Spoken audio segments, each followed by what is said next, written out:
오늘 여러분들과 함께 살펴볼 내용은 우리가 우리 역사에서 가장 어떻게 보면 뜨거운 감자라고 할 수 있는 이 고조선의 문제, 이 고조선이라는 것을 오늘 21세기를 살고 있는 우리가 왜 알아야 되는가?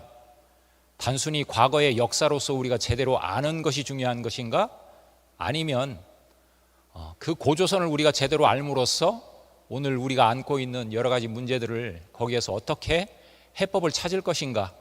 이런 문제에 대해서 좀 고민을 해봤습니다. 그래서 21세기와 고조선 문명이라는 주제를 잡았는데요. 이 주제를 잡고 강의안을 짜는 가운데 우리 지부장님으로부터 서귀포에서 처음 열리는 행사다 보니까 아무래도 처음 오시는 분들도 계시고 해서 우리 역사의 현실, 21세기 지금 이 초과학 문명을 살아가고 있는 이 시대에 역사전쟁이라는 말을 흔히 듣게 되는 이때를 우리가 살고 있는데, 특히 우리나라를 중심으로 해서 중국과 일본이라는, 또 더 나아가서는 미국과 러시아라는 4대 강국과 지리적으로 또 정치학적 관계로 많은 것이 얽혀있는 지금 이 시대에 우리의 역사 현실은 과연 어디에 와 있는가 하는 얘기를 좀 했으면 좋겠다, 그런 얘기를 해서 오늘 제가 준비한 21세기와 고조선 문명이라는 얘기는 후반부에 좀 하도록 하고요, 전반부에서는 지금 말씀드린 대로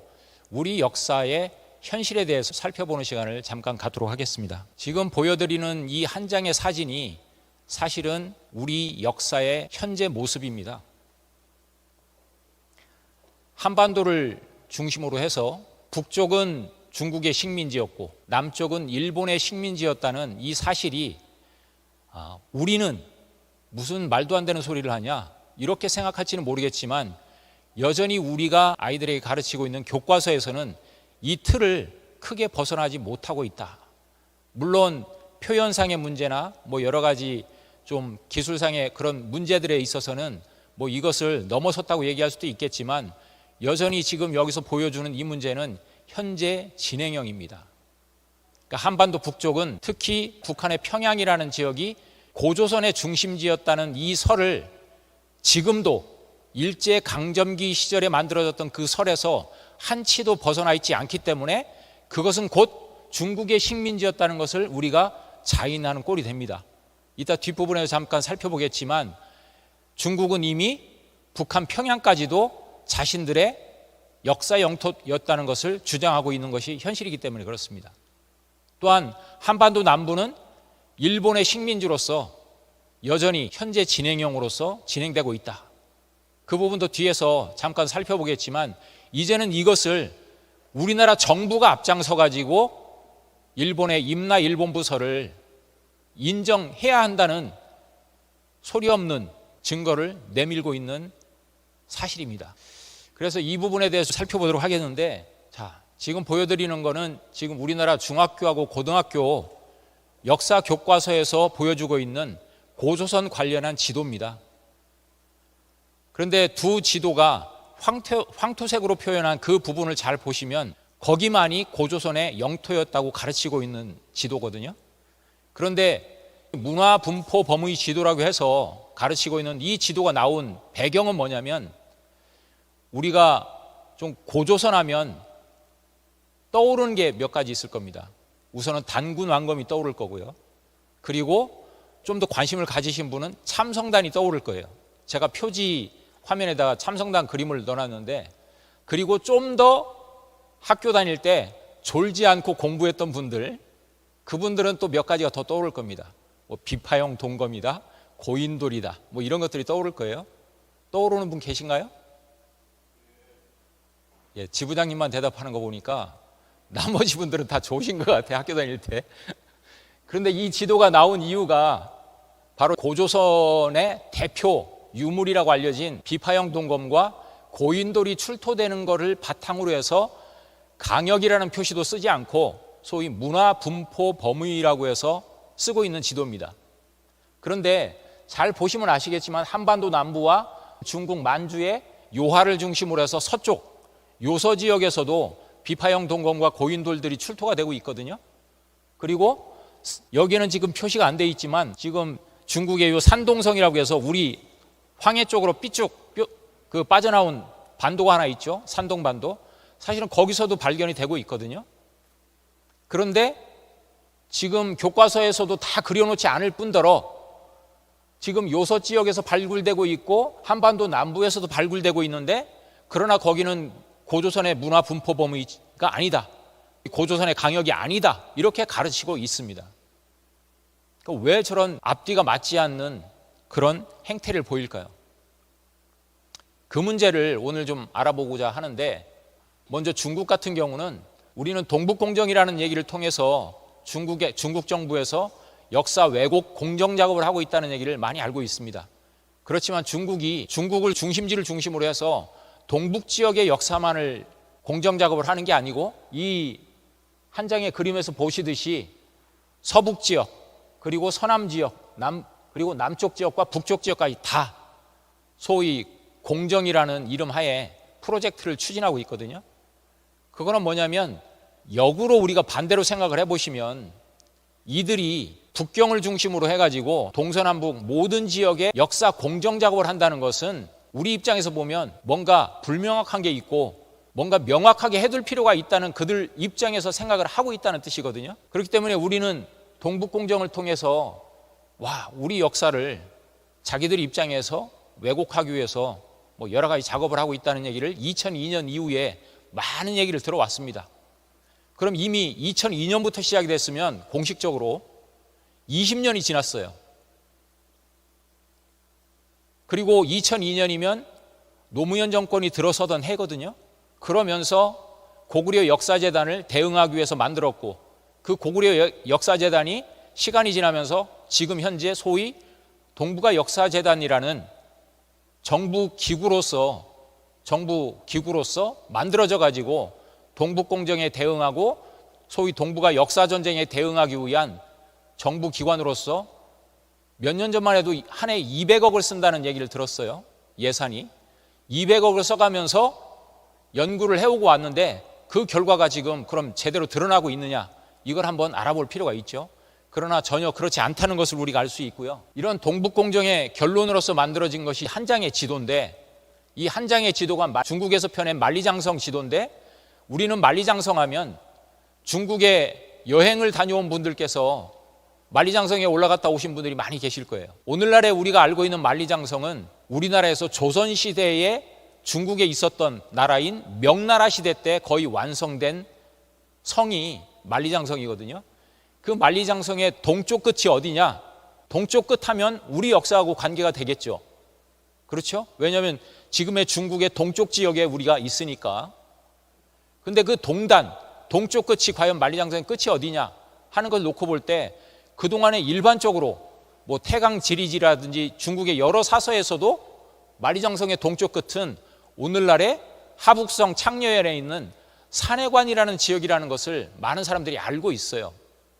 그리고 거기에 가면 그 만리장성의 끝이 거기 있다는 것은 누구나 다 눈으로 보고 알고 있었고, 거기에 근처에 대표적인 갈석산이 있고, 그런데 언제부턴가 슬금슬금 이 만리장성의 동쪽 끝이 지금의 만주의 요령성 지역으로 올라오고, 지금은 길림성을 지나서 흑룡강성까지 올라가는 그런 만리장성이 고무줄처럼 점점 늘어나고 있다는 것을 알 수 있습니다. 아까 서북공정을 했듯이 지금의 신강 우이구르 자치구역까지도 그들의 대표적인 땅덩어리다 해가지고 그쪽도 늘어나고 있어요.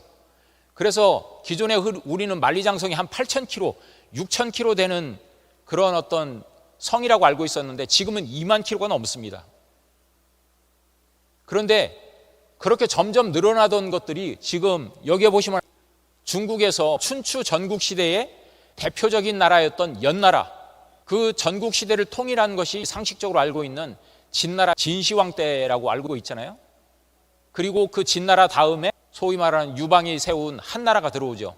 그래서 전국시대의 연나라와 그리고 통일왕국인 진나라, 그 다음에 한나라, 이 연진한의 장성이 이미 저 지도에서 보듯이 한반도의 평양까지도 장성을 거기까지 쌓았다, 이 얘기를 하고 있는 거거든요. 그러면 지금 말씀드린 연나라, 진나라, 한나라 시기에 동북아 지역에는 어떤 나라가 있었느냐?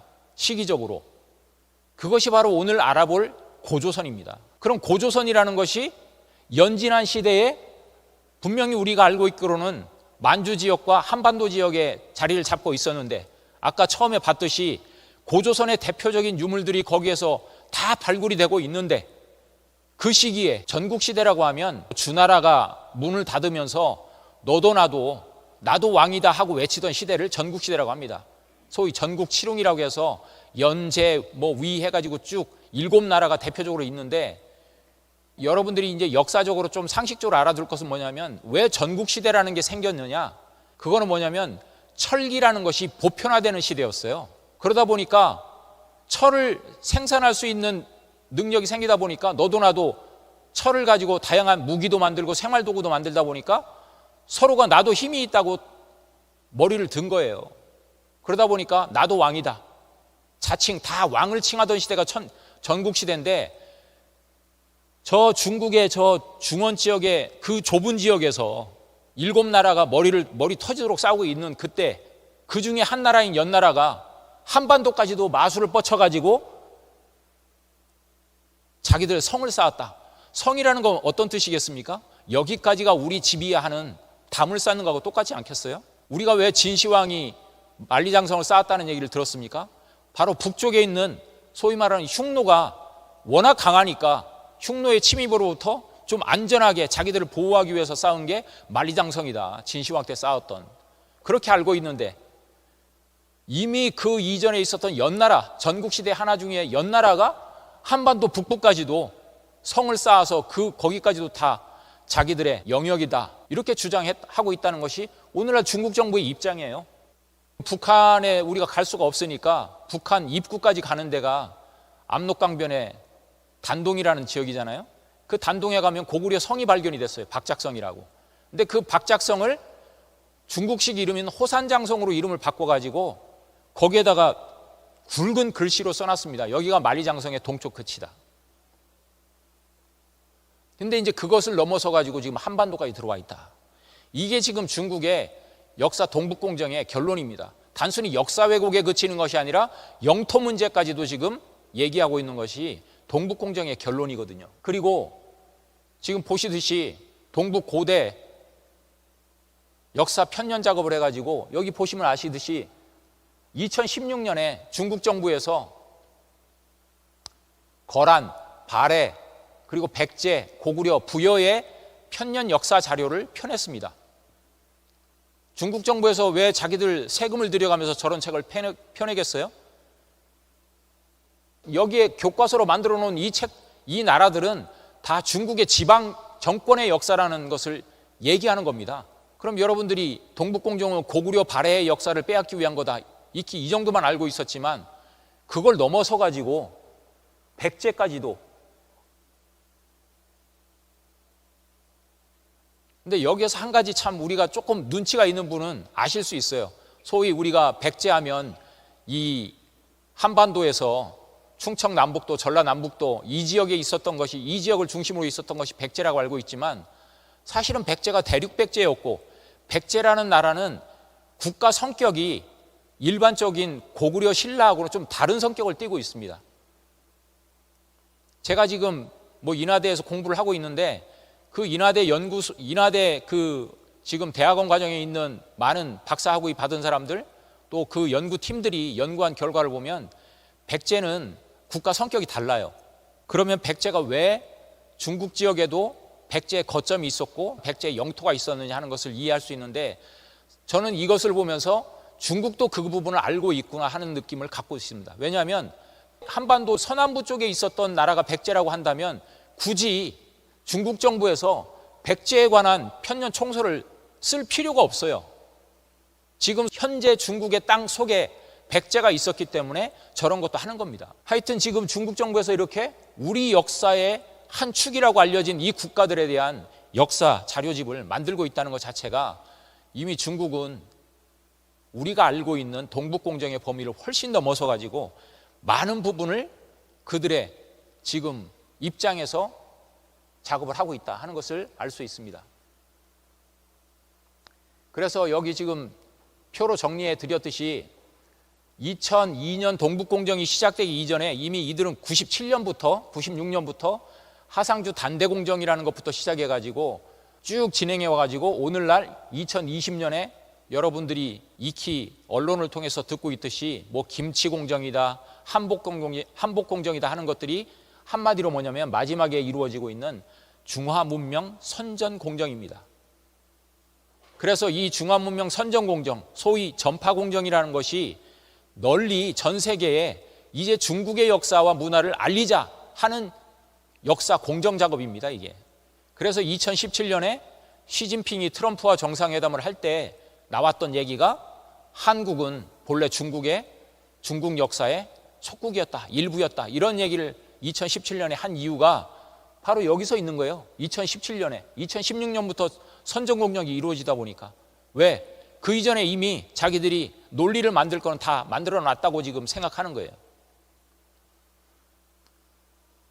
그래서 이렇게 이루어지고 있는데 올해 2월 달에 북경에서 동계올림픽이 열릴 때 여러분들이 개막식을 통해서 보셔서 아시겠지만 개막식 때 한복을 입은 사람이 55개 소수민족 중에 한 사람으로 등장해가지고 개막식을 장식을 했어요. 그러면서 우리나라 그 문화부 장관이 그 개막식에 가가지고 거기에 대해서 크게 이의 제기를 하지 않았습니다. 저거는 중국 정부의 입장일 뿐이다. 그 정도의 반응이었죠. 근데 그만큼 이 문제의 심각성에 대해서 외교적인 문제만 생각을 했지, 물론 외교도 중요하죠. 한 나라를 운영하는 데 있어서는. 그러나 그 외교 문제라는 것이 과연 우리의 국가의 어떤 기본 정체성을 잃지 않는 선에서 모든 외교 정책도 펼쳐지는 거지, 국가의 정체성이 왔다 갔다 하는 그런 외교 정책이라는 건 말이 안 되는 거잖아요. 그러면 김치 문제라든지 한복 문제라든지 뭐 우리의 생활 문화 자체가 이미 중국 문화의 하나라고 이렇게 우리가 인정을 해버린다면 우리 역사 자체가 아무 의미가 없어지는 거 아니겠어요? 근데 그런 것들이 지금 횡행하고 있다. 자, 중국 얘기는 이 정도로 하고요. 일본 같은 경우는 최근에 3월 달에 일본 문부과학성에서 일본 교과서 검정 심의를 했다는 얘기가 우리 언론을 통해서 나왔어요. 그러니까 많은 국민들이 사실은 이런 부분에 대해서는 많이 알고 계시겠지만 특히 일본 역사 교과서 14종을 분석을 해보니까 많은 부분의 용어들이 일본 정부에서 요거는 이렇게 수정해라 하는 그런 압력이 들어왔는데, 그게 뭐냐면 이런 교과서를 쭉 분석을 해봤는데 우리 이제 대한사랑이 일본에도 지부가 있거든요. 그래서 그 일본 지부에 있는 우리 회원을 통해서 교과서 수집을 해가지고 분석을 해보니까 최근에 나온 것이 이렇게 변했어요. 최근에 일본군 위안부가 되었다 하는 이 표현을 여기서 일본군이라는 걸 빼고 그냥 위안부가 되었다. 그리고 강제 연행이 실시가 됐다 하는 것을 강제라는 표현을 빼고 동원했다. 이런 표현으로 바꾸라는 거죠. 일본 정부에서 교과서 측에다가. 그러니까 이 얘기는 뭐냐면 말 그대로 일제강점기 시절, 우리 입장에서 보면 대일항쟁기 시절에 그 일본의 숱한 만행을 감추기 위한 그런 작업이 여전히 진행되고 있다는 것을 알 수 있고, 뭐 이것은 뭐 우리가 언론을 통해서 또 우리가 특히 일본에 대해서는 민감하잖아요. 그러니까 많은 국민들이 사실은 이런 부분에 대해서는 많이 알고 계시겠지만 어린 용서의 문제 이런 것들이 일본 정부에서는 일반 국민들은 모르겠어요. 그렇지만 일본 정치를 아는 사람들은 아무 생각이 없다 하는 것을 여전히 우리가 알 수 있는데, 자 보세요. 그러면서 이 독도 문제는 뭐 여전히 아주 심각한 문제를 가고 있는데, 지금 일본의 그 영해와 또 소위 말하는 배타적 경제 수역을 표시한 경제 해리, 그 부분을 보면 죽도라고 표현해가지고 우리가 알고 있는 독도를 일본의 영토로서 저렇게 엄연히 교과서에다가 넣고 있다는 것을 알 수 있습니다. 그러면 일본의 젊은 학생들이 뭐라고 알겠습니까? 말 그대로 한국이 불법 점거하고 있는 걸로 알고 있지 않겠어요? 그러면 미래 세대에 우리 한국의 청소년들과 일본의 청소년들이 함께 이 문제를 논할 때 과연 여기에서 어떤 합의점이 찾아질 수 있을까요? 지금 이 기성세대들이, 한국과 일본의 이 기성세대들이 이 문제를 해결하지 않는다면, 역사의 정의를 바로 세우지 않는다면 계속 가장 가깝다고 하는 이 일본이 정말로 계속 앙숙과 같은 그런 사이로 갈 수밖에 없지 않겠느냐. 그런데 자 보세요. 이게 일본 외무성 홈페이지에서 그들 입장에서 다케시마라고 하는 이 죽도를 어떻게 표현해 놨느냐. 12개 언어로 쭉 홍보를 하고 있어요. 그죠? 저 중간에 선 밑에 보면 12개 언어로 쭉 해놨죠. 그러면서 그들 입장에서 독도에 대해서 쭉 설명을 해놨습니다. 다케시마는 역사적 사실에 비추어도 또 국제법상으로도 분명히 일본국 고유의 영토다 해가지고 쭉 설명을 해놨어요. 당연히 일본 외무성에서 만든 홈페이지니까 저렇게 해놨겠죠.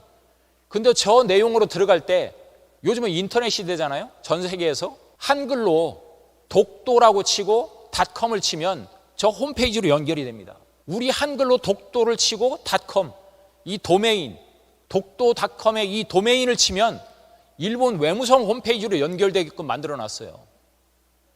도대체 우리 외교부나 우리 정부에서는 뭐 하고 있었던 거죠, 이게? 당연히 한글로 치면 우리 정부 입장에서의, 우리 대한민국의 입장에서의 독도에 대한 역사적, 국제법적, 실효적 이 지배권에 대한 얘기들이 쫙 나와야 되는 거 아니겠어요? 근데 어떻게 이게 일본 외무성 홈페이지로 연결이 됩니까? 말 그대로 홍보전쟁의 시대에 이 대한민국 정부가 도대체 어디에 정신을 팔고 있는지,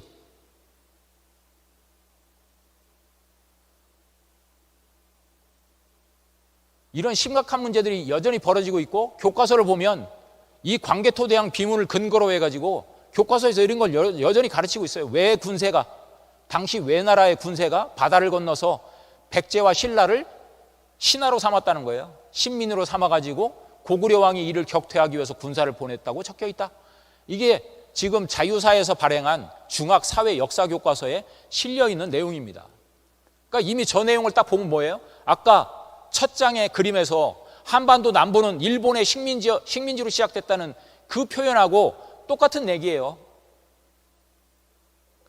저렇게 일본에서는 중학교 학생들, 고등학교 학생들에게 말도 안 되는 엉터리 역사를 가르치고 있는데, 이 세계, 역사와 세계라는 2019년도 교과서 일본에 보면, 이 세계, 역사와 세계라는 2019년도 교과서 일본에 보면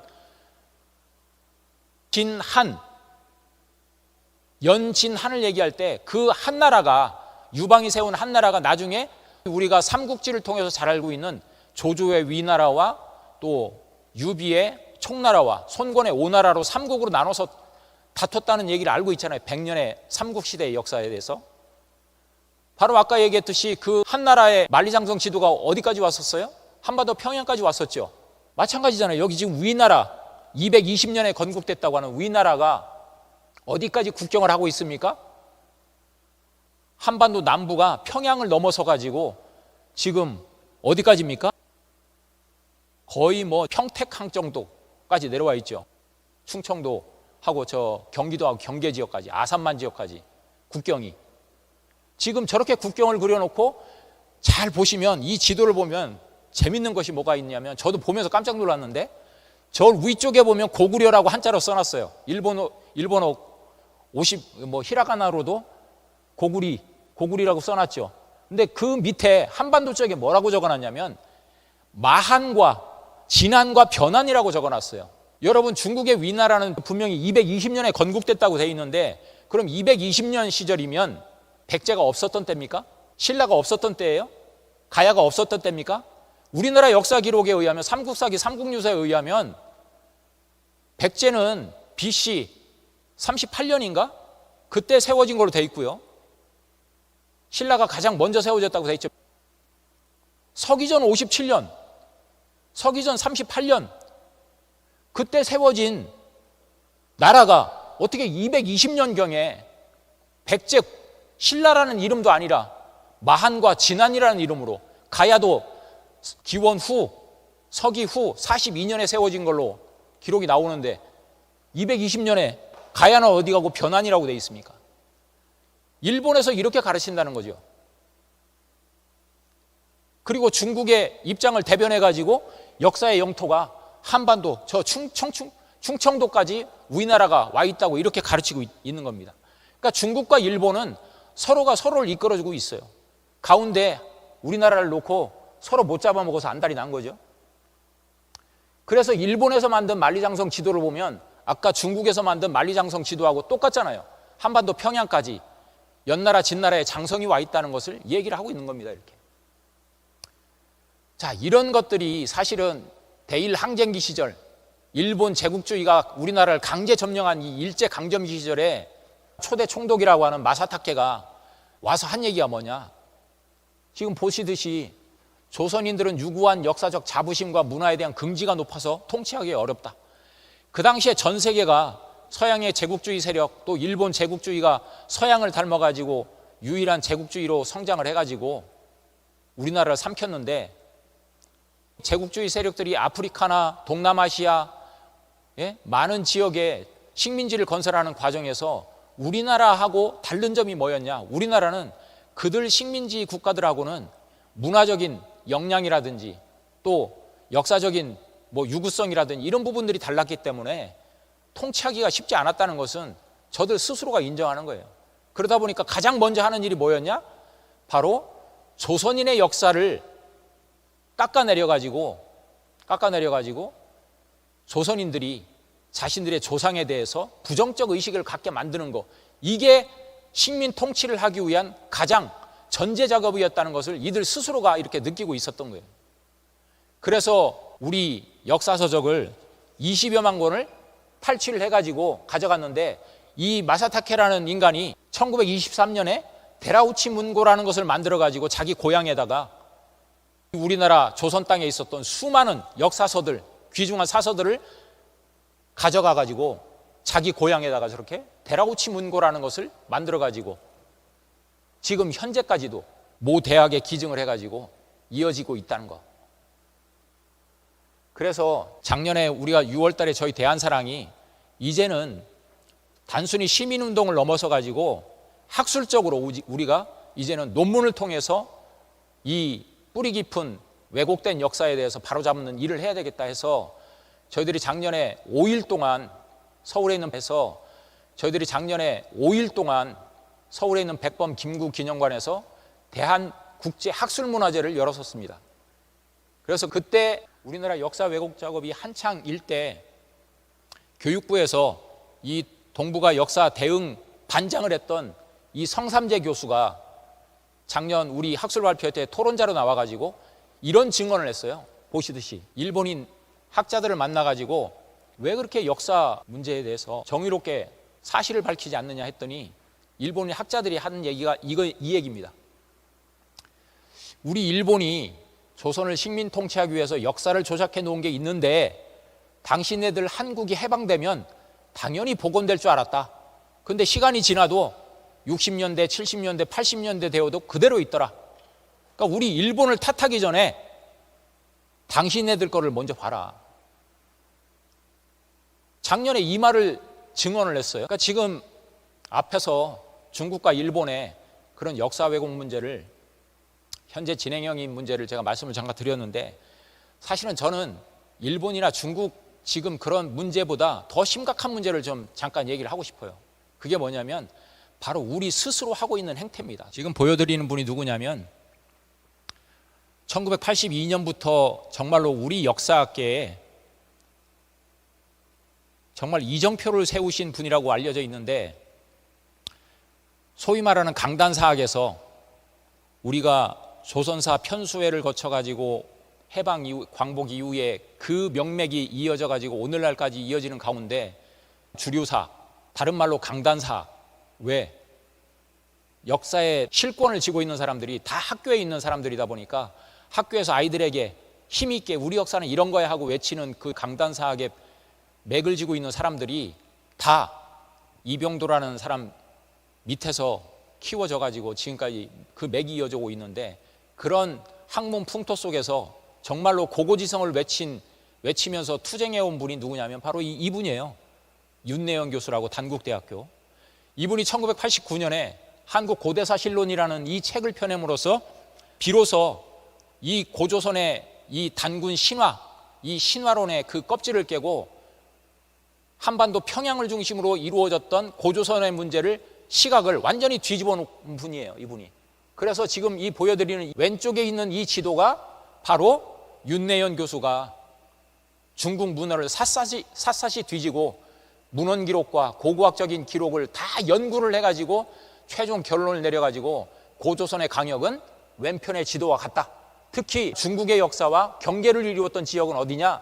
그것은 한반도 평양을 중심으로 있었던 고조선이 아니었기 때문에 지금의 저 청천강이라든지 압록강이라든지 요하, 대릉하 이런 지역이 아니라 지금 하북성에 있는 난하, 보여드리는 이 난하가 바로 이 고조선과 당시 중국의 연진, 한해 그 국가들과 대립을 이루었던, 경계를 이루었던 지역이었다 하는 것을 연구를 통해서 해냈습니다. 그런데 오른편에 있는 지도는 뭐냐면 몇 년 전에 이제 정년 퇴직을 했지만 상명대의 박선희 교수라고, 이 박선희 교수가 복식사 연구를 통해서 연구를 해보니까 윤내연 교수의 저 강역 지도하고 거의 100% 싱크로율로 맞아떨어지더라 하는 이런 연구 결과를 내놓은 거거든요. 근데 저런 연구가 이미 1989년이면 얼마가 지났습니까? 벌써 30년이 지났어요. 한 세대가 지났습니다. 한 세대가 지났는데 이런 연구 결과가 전혀 반영이 되고 있지 않다. 아까 교과서 지도 보셨잖아요. 치읓자를 써가지고 윤내연 교수가 어떤 공격을 받은지 아세요? 제가 말씀드렸듯이 해방 이후에 조선사 편수회에서 편수관으로 참여했던 이병도가 광복 이후에 우리나라 문교부 장관까지 하면서 또 서울대 교수를 하면서 그 밑에서 수많은 조선 총독부의 역사관을 중심으로 가르치다 보니까 그렇게 길러진 학자들이 맥을 이어왔는데 그 이기백 교수의 맥을 이은 사람이 또 이기동이라는 사람이 나오고 동국대에 그 이기동 교수는 또 한국학중앙연구원을 했던 사람이에요. 이 양반이 윤내연 교수의 고조선의 중심지가 요서 지역에 있었다는 연구를 어떻게 얘기를 했냐면 이렇게 얘기를 했어요. 한국사 시민강좌 2집 99쪽에서 이런 얘기를 했어요. 어떻게 했냐? 최근 우리 학계의 한쪽에서도 이지린의 견해와 거의 다를 바 없는 주장이 윤내연 교수에 의해서 제기되고 있긴 하다. 저기서 이지린이라는 사람은 누구냐면 북한학자예요. 근데 해방 이후에 북한학자들은 고조선 연구에 대해서 우리보다 훨씬 더 적극적이었습니다. 뭐 이것은 물론 정치적인 영향은 있었을 거예요. 그들은 자기들이 영토적으로 고구려가 차지했던 북한 지역을 차지하고 있다 보니까 고구려와 고조선의 맥을 잇는다 뭐 이런 어떤 정통론이 있었겠죠. 그러다 보니까 고조선 연구에 대해서 좀 더 우리보다는 적극적이었던 것 같아요. 물론 그런 정치적인 배경이 있었겠지만 그걸 떠나서 이지린이라는 사람이 학자적 입장에서 고조선을 연구해 보니까 말 그대로 우리가 알고 있는 북한 평양 중심의 고조선이 아니라는 것을 얘기를 했어요. 근데 그걸 갖다 끌어다 놔가지고 윤 교수가 다루고 있는 중국 쪽의 자료라든지 또한 자료에 대한 비판의 방식이랄까 전반적으로 풍겨지는 논조랄까가 리지린의 그것과 너무도 비슷해서 공교로운 느낌이 드는 것을 떨쳐버릴 수 없다. 학자라는 사람이 뭐랄까 해가면서 저렇게 글을 썼습니다. 그러니까 저 얘기 읽어보시면 어떤 느낌이 드세요? 윤내연이라는 사람이 북한의 리지린의 연구 결과를 표절하고 그걸 베끼고 북한 입장을 동조하는 사람 같다는 그런 뉘앙스의 글을 쓴 겁니다. 그런데 이게 우연이랄까? 저 글을 쓴 이후에 윤내연 교수는 실질적으로 안기부의 신문을 받게 돼요. 간첩으로. 그러니까 학자적 양심에 따라서 문헌 기록을 통해서 고고학적인 연구를 통해서 우리나라의 고조선의 역사의 실체를 밝히고자 노력했는데 상은 못 줄 망정 어떻게 국가 그것도 정보기관에서 학자를 잡아다가 신문을 하면서 너 간첩 아니냐 불어라 이런 얘기를 할 수 있습니까? 이런 글들이에요. 그러니까 그런 획기적인 정말로 기존의 식민사관의 틀을 벗어나는 우리 역사의 실체를 밝히고자 하는 이런 학자들의 연구를 이병도 휘하에서 길러진 주류 사학에 있는 양반들이 학문적으로 그것을 대응하는 것이 아니라 그들이 가지고 있는 학문 권력을 정치 권력과 연결해 가지고 탄압을 하고 있다. 제 이 얘기가 좀 과한지는 모르겠어요. 그렇지만 지금까지 일어난 저런 사례들을 보면 제 얘기가 과언이 아닐 겁니다. 그런 사례가 한 가지만 있는 게 아니에요. 그런 사례가 한 가지만 있는 게 아니에요. 그러다 보니까 최근에 몇 년 전에 우리나라 아까 얘기했던 동북아 역사재단에서 국민 세금 47억 원을 들여가지고 우리 고대 역사의 지도집을 만들겠다 해서 역사 지도집 제작을 했어요. 몇 년에 걸쳐가지고 연구를 해서. 근데 바로 지금 보시듯이 우리나라가 저 황해도까지도 우리나라의 영토였다고 이렇게 지도를 중국 애들이 그린 게 아니고 이 지도집은요 우리나라 역사재단에서 만든 거예요. 여러분들 세금 가지고. 그래서 시민사학에서 들고 일어나니까 국회에서 청문회를 했어요. 역사특위를 열었어요. 그래서 폐기 처분을 시켰어요. 그런데도 이 지도가 여러분 사라진 게 아닙니다. 왜 그런 줄 아세요? 이 지도는 1980년대 중국의 담기항이라는 사람이 만든 중국 역사지도집 내용하고 똑같아요. 똑같습니다. 근데 이게 사라지지 않았다는 것은 뭐냐면 제가 지금 보여드리는 이 그림은 뭐냐면 불과 며칠 전입니다. 4월 14일, 오늘이 24일이니까 열흘 전이네요. 열흘 전에 부산에 있는 모 단체에서 시민 강좌를 열었어요. 11강으로 시리즈로. 그 첫 번째 강사로 초대된 사람이 누구냐면 저 왼편에 보이는 노태돈이라는 서울대 교수입니다. 지금 명예교수지만. 아까 얘기했던 이병도로부터 쭉 이기백으로 이어져 가지고 또 그 밑에 서영수라든지 또 이기동 교수라든지 이런 사람들로 쭉 이어지는 그런 주류사학의 맥 속에서 3세대 인물로서 이렇게 평가받고 있는 사람이 바로 이 노태돈이라는 사람인데 이 양반은 원래 고조선 연구자가 아니에요. 고구려사 전공이지. 그런데도 이 양반이 최근에 딱 와가지고 이런 얘기를 했어요.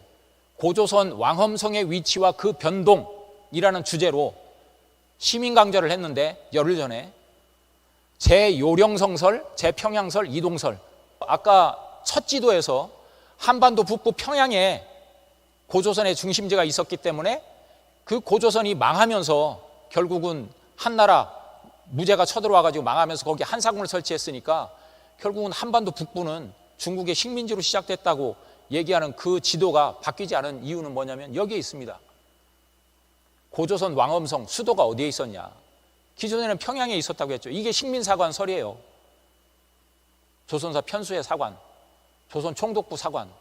그런데 이게 식민사학이라고 공격을 받으니까 아까 얘기했던 이기백으로 이어지는 그 밑에서 서영수라는 학자가 나와가지고 이동설을 주장합니다.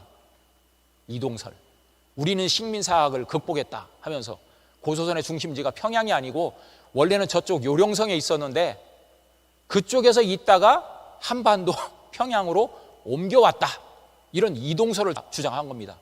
겉으로 보면 고조선의 중심지가 한반도 평양이 아니었으니까 식민사학의 틀을 벗어났구나.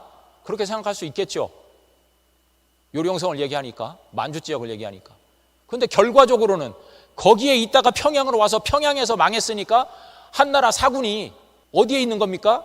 한반도 북부에 있는 거예요, 여전히. 그 얘기를 4월 14일 날도 이 현장에 간 몇몇 시민단체 회원들의 증언을 통해서 제가 기사를 통해서 확인을 했습니다.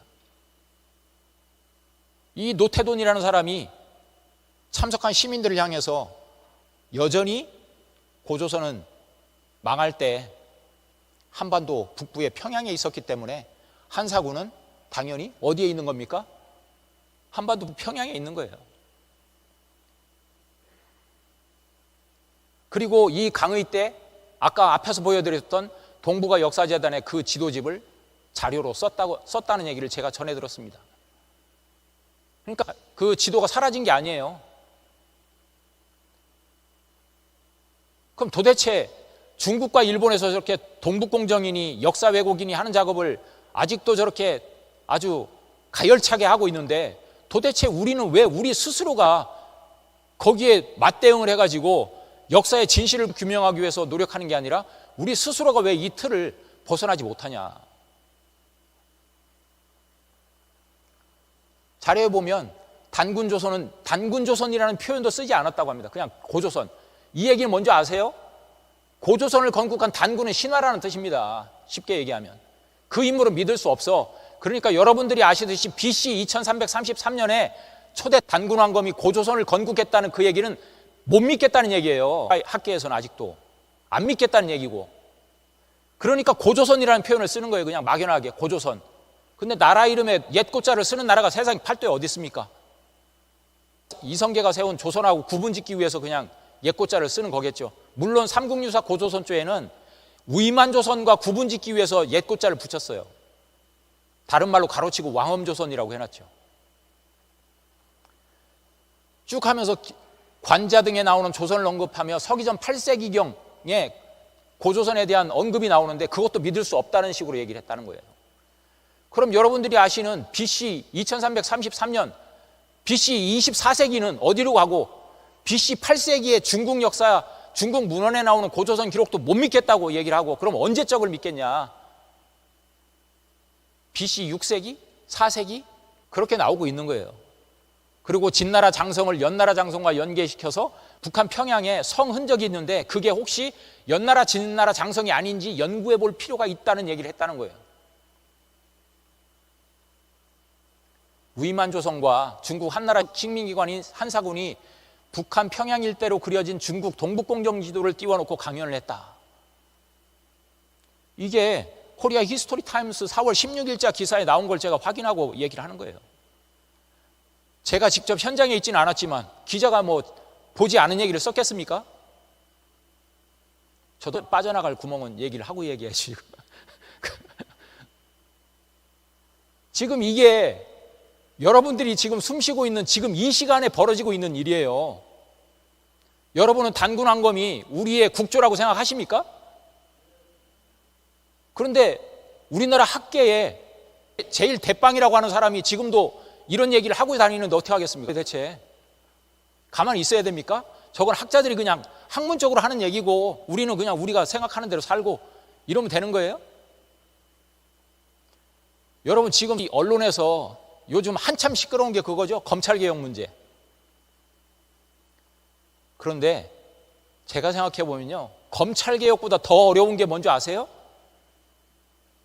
바로 역사학계 개혁이에요. 아니 윤내연 교수가 아까 안기부 끌려가가지고 신문 받고 고문 받았다는 그 얘기 거기서 끝나는 게 아니에요. 자 보세요. 문재인 정부 들어서 가지고 2017년에 이 가야사를 복원하자 해가지고 국정 100대 과제 중에 하나로 선정해가지고 10년 동안 1조 2천억의 연구비를 투자해서 가야사 연구를 시작했어요. 그러면서 2년 뒤에 2019년에 그 첫 번째 결과물을 전시회를 했습니다. 우리나라 제일 좋은 박물관, 국립중앙박물관에서. 그거 할 때 포스터예요, 왼쪽에. 그리고 오른쪽은 가야 하면 제일 떠오르는 도시 김해의 시장과 국회의원과 시의원들이 대거 출동해가지고 개막식에 참여를 해가지고 저렇게 포즈를 취했습니다. 그런데 국립중앙박물관에서 전시회를 한 이 지도를 보면 파사석 탑이 뭐냐면 앞에 보이는 탑이요, 가야를 건국했다고 하는 김수로 왕의 황후, 인도에서 왔다는 허황후가 가져왔다는, 배에 싣고 왔다는 파사석 탑입니다. 근데 저게 실물이 유물이 그대로 남아있잖아요, 유적이. 근데 저 돌은 돌 재질상 우리나라 한반도에서 나는 돌이 아니라는 게 밝혀졌어요. 그래서 서기 후 42년에 정말로 허황후가 해양 세력으로서 이쪽 와가지고 김수로 왕과 만나가지고 가야를 건국했다는 그 역사적 사실을 삼국유사에도 나오고 삼국사기에도 나오는데 그 기록을 못 믿겠다고 하면서 저 가운데 붉은 박스 치는 걸 보세요. 신화에서 역사로 해가지고 저쪽 가야 토기를 쫙 모아놓은 저 부분하고 구분을 짓고 있죠. 이쪽은 신화고 저쪽부터가 역사야. 그 얘기입니다. 쉽게 얘기하면. 그 얘기는 뭐예요? 허황후는 믿을 수 없는 인물이다. 역사적 인물이 아니다. 당연히 김수로 왕도 믿을 수 없는 사람이다. 그러니까 42년에 가야 건국은 믿을 수 없다. 2, 3세기나 돼야 믿을 수 있는 나라가 가야다. 그 얘기예요. 그게 일본에서 주장하는 설인데 그 얘기를 그대로 따라하고 있는 겁니다. 여러분들이 낸 1조 2천억의 연구비가 투자가 돼서 나온 결과물 중에 하나인데, 그러면서 한반도 남부에 가야 지도를 그리면서 자 보세요. 가라국, 다라국 그리고 붉은 원을 그린 거 보면 기문, 대사, 사타, 상다리 이런 지명을 쓰고 있어요. 저 지명은 우리나라 삼국유사에 등장하는 우리나라 고유의 지명이 아니에요. 그래서 저걸 항의를 했더니 부산에 가가지고 전시회 할 때는 슬그머니 뺐어요. 기문, 대사 이 지명을. 그러면서 가라, 다라는 그대로 남겨놓습니다. 저 지명은 일본 서기에 등장하는 지명들이에요. 우리나라 삼국사기, 삼국유사에 등장하는 지명이 아니고, 삼국유사에는 육가야 이름이 나와요, 분명하게. 근데 육가야 이름을 쓰지 않고 저렇게 일본 서기에 등장하는 지명을 더 크게 써가지고 전시회를 열고 있었다. 이게 여러분들이 내신 세금을 가지고 가야 연구를 통해서 낸 1차 결과물입니다. 그러면서 연대표를 보세요. 369년에 가야 7국이 백제 외나라의 연합의 공격을 받았다. 그러면서 석이라고 써놨죠. 저게 일본 석인데 일본 석이라고 책 이름을 다 써놓으면 공격받을까 봐 두려웠는지 일본이라는 글자는 빼고 석이라고만 써놨어요. 512년 13년에 가라국 임나 사연 백제의 상실, 아라국 임나 부흥회의 주도 541년 쭉 해가지고 일본 서기에 등장하는 임나 일본부와 관계된 그런 내용들을 연대표에 넣어가지고 전시회를 했다. 그럼 이게 대체 누구를 위한 연구고 누구를 위한 전시회냐? 그러다 보니까 왼편에 있는 우리 안의 식민사관이라는 책을 쓴 이덕일 교수가 저 책에서 김현구 교수의 임나 일본부설은 허구인가라는 책에 나오는 내용을 비판을 했습니다. 학자적 입장에서. 김현구라는 사람이 고려대 명예교수인데 지금 현재 그 사람이 책의 내용을 보면 당신은 임나 일본부설을 옹호하는 것 같은 느낌이 든다고 비판을 했어요. 그랬더니 아니 학자는 학문적 연구 결과를 가지고 서로 얘기하는 거 아니에요? 아까 윤내연 교수를 안기부에서 끌어다가 신문을 하듯이 김현구라는 사람이 저 책에 있는 내용을 가지고 명예훼손죄로 고발을 해버립니다. 1차 결과가 어떻게 나온지 아세요? 2016년 2월 5일자 기사를 딱 보세요. 역사학자 이덕일, 김현구 교수 명예훼손 혐의 유죄. 명예훼손죄로 6개월의 징역형을 선고받고 2년의 집행유예를 받았어요. 첫 1심에서. 저 얘기는 뭐겠습니까? 내 입맛에 안 맞는 얘기하는 사람은 적인 걸 가지고 너희들 재갈 물릴 수 있다는 뜻이에요. 학문적 토론의 대상을 너희들은 상대를 안 해주겠다는 뜻입니다. 소위 말하는 주류사학에 있는 자기들끼리 뭐 다 해먹겠다는 얘기예요. 정당한 학문 토론의 장으로 나오는 게 아니라 법적인 잣대를 갖다 들이대고 또 정치 권력을 갖다 들이대가지고 탄압을 하는 게 주류사학에 있는 사람들의 행태입니다. 결국 이걸 뒤바꿀 수 있는 건 뭐냐면 당연히 연구도 하고 해야 되겠지만 국민들이 깨어나가지고 이들을 바꾸지 않으면 할 수 없어요. 그렇기 때문에 대한사랑이 필요한 거고 대한사랑이 시민들의 힘, 국민들의 힘으로 뭉쳐져야 되는 겁니다.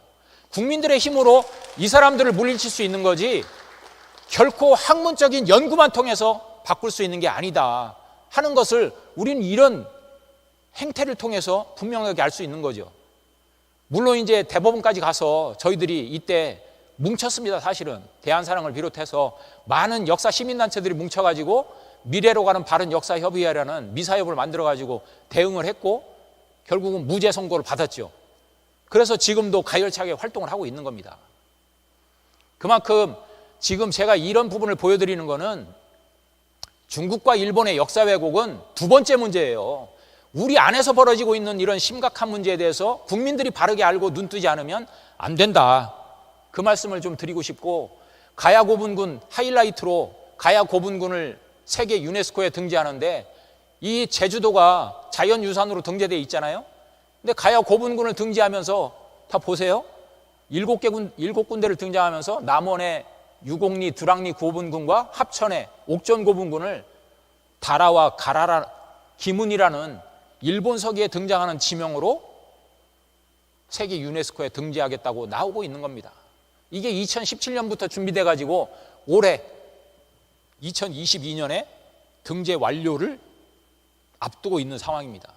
그래서 저희들이 작년부터 대한사랑이 정말로 남원 시민들과 힘을 합해가지고 또 합천 군민들과 힘을 합쳐가지고 열심히 싸웠지만 문화재청을 상대로 또 국회에 가서 국회의원들을 대상으로 해서 국정감사를 제대로 이걸 다뤄달라 가가지고 막 얘기를. 근데 남원시장이 저렇게 등재 안 하겠다고 나오고 또 유네스코 추진위원회 위원장인 전북도지사가 안 하겠다고 했지만 문화재청도 슬슬 눈치만 보다가 결국은 설명글에서는 남원 저 기문과 다라라는 저 명칭은 슬며시 한 줄은 넣겠다. 그게 마지막 답변이었어요. 그럼 저 뒤에 뭐가 있냐? 저 지명을 빼지 못하는 이유는 대체 뭐냐? 그게 뭔지 아세요? 아까 말씀드린 10년 동안 1조 2천억 원의 예산이 배정이 됐는데 결국은 그 돈에 눈먼 학자들의 행태입니다, 사실은. 누구라고 제가 실명 거론하면 또 복잡해질 것 같아가지고 저 연구에 참여하고 있는 몇몇 학자들, 학문이라는 것이 특히 역사학이라는 것은요 다른 학문하고는 다르게 이거는 국민들하고 직결되는 어떤 학문의 세계인데 학문 권력이라는 걸 가진 사람들이 얼마나 파렴치한지 학문적 진실은 둘째치고 오직 자기들의 밥그릇 그것을 쥐기 위한 행태가 여전하다는 것을 알 수 있습니다. 그러면서 여러분들이 잘 아시듯이 작년 3, 4월 달에 이 우리나라 교육기본법에 들어있는 홍익인간 이념을 삭제하자고 국회의원들 12명이 나서가지고 교육기본법 일부 개정 법률안을 냈습니다. 제안 이유가 뭐냐면 이러한 표현들이 지나치게 추상적이고 교육지표로 작용하기 어렵다. 그렇기 때문에 바꿔야 된다 하면서 어떻게 바꾸자고 한지 아세요?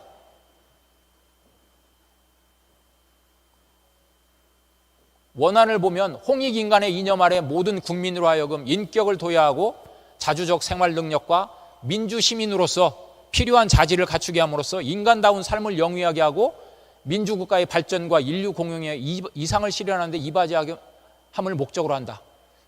아니, 누가 읽어도 너무나 멋진 교육기본법 이념 아니에요?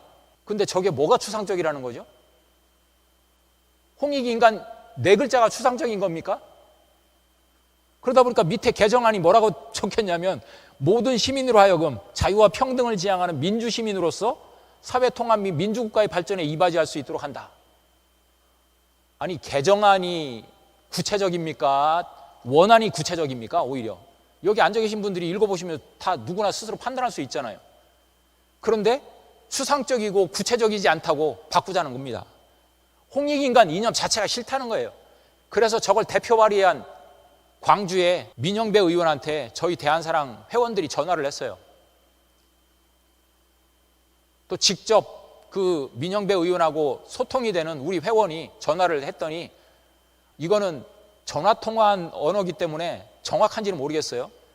고조선도 뭐 그게 명확하지 않고, 예? 당군조선도 또 홍익인간 뭐 그게 좀 싹 들어오지 않는다. 뭐 하여튼 이런 류의 대답을 했다는 거예요. 그러니까 모든 국민을 대표해가지고 대의기관으로 활동하는 국회의원들의 역사의식이 이 정도라는 얘기입니다.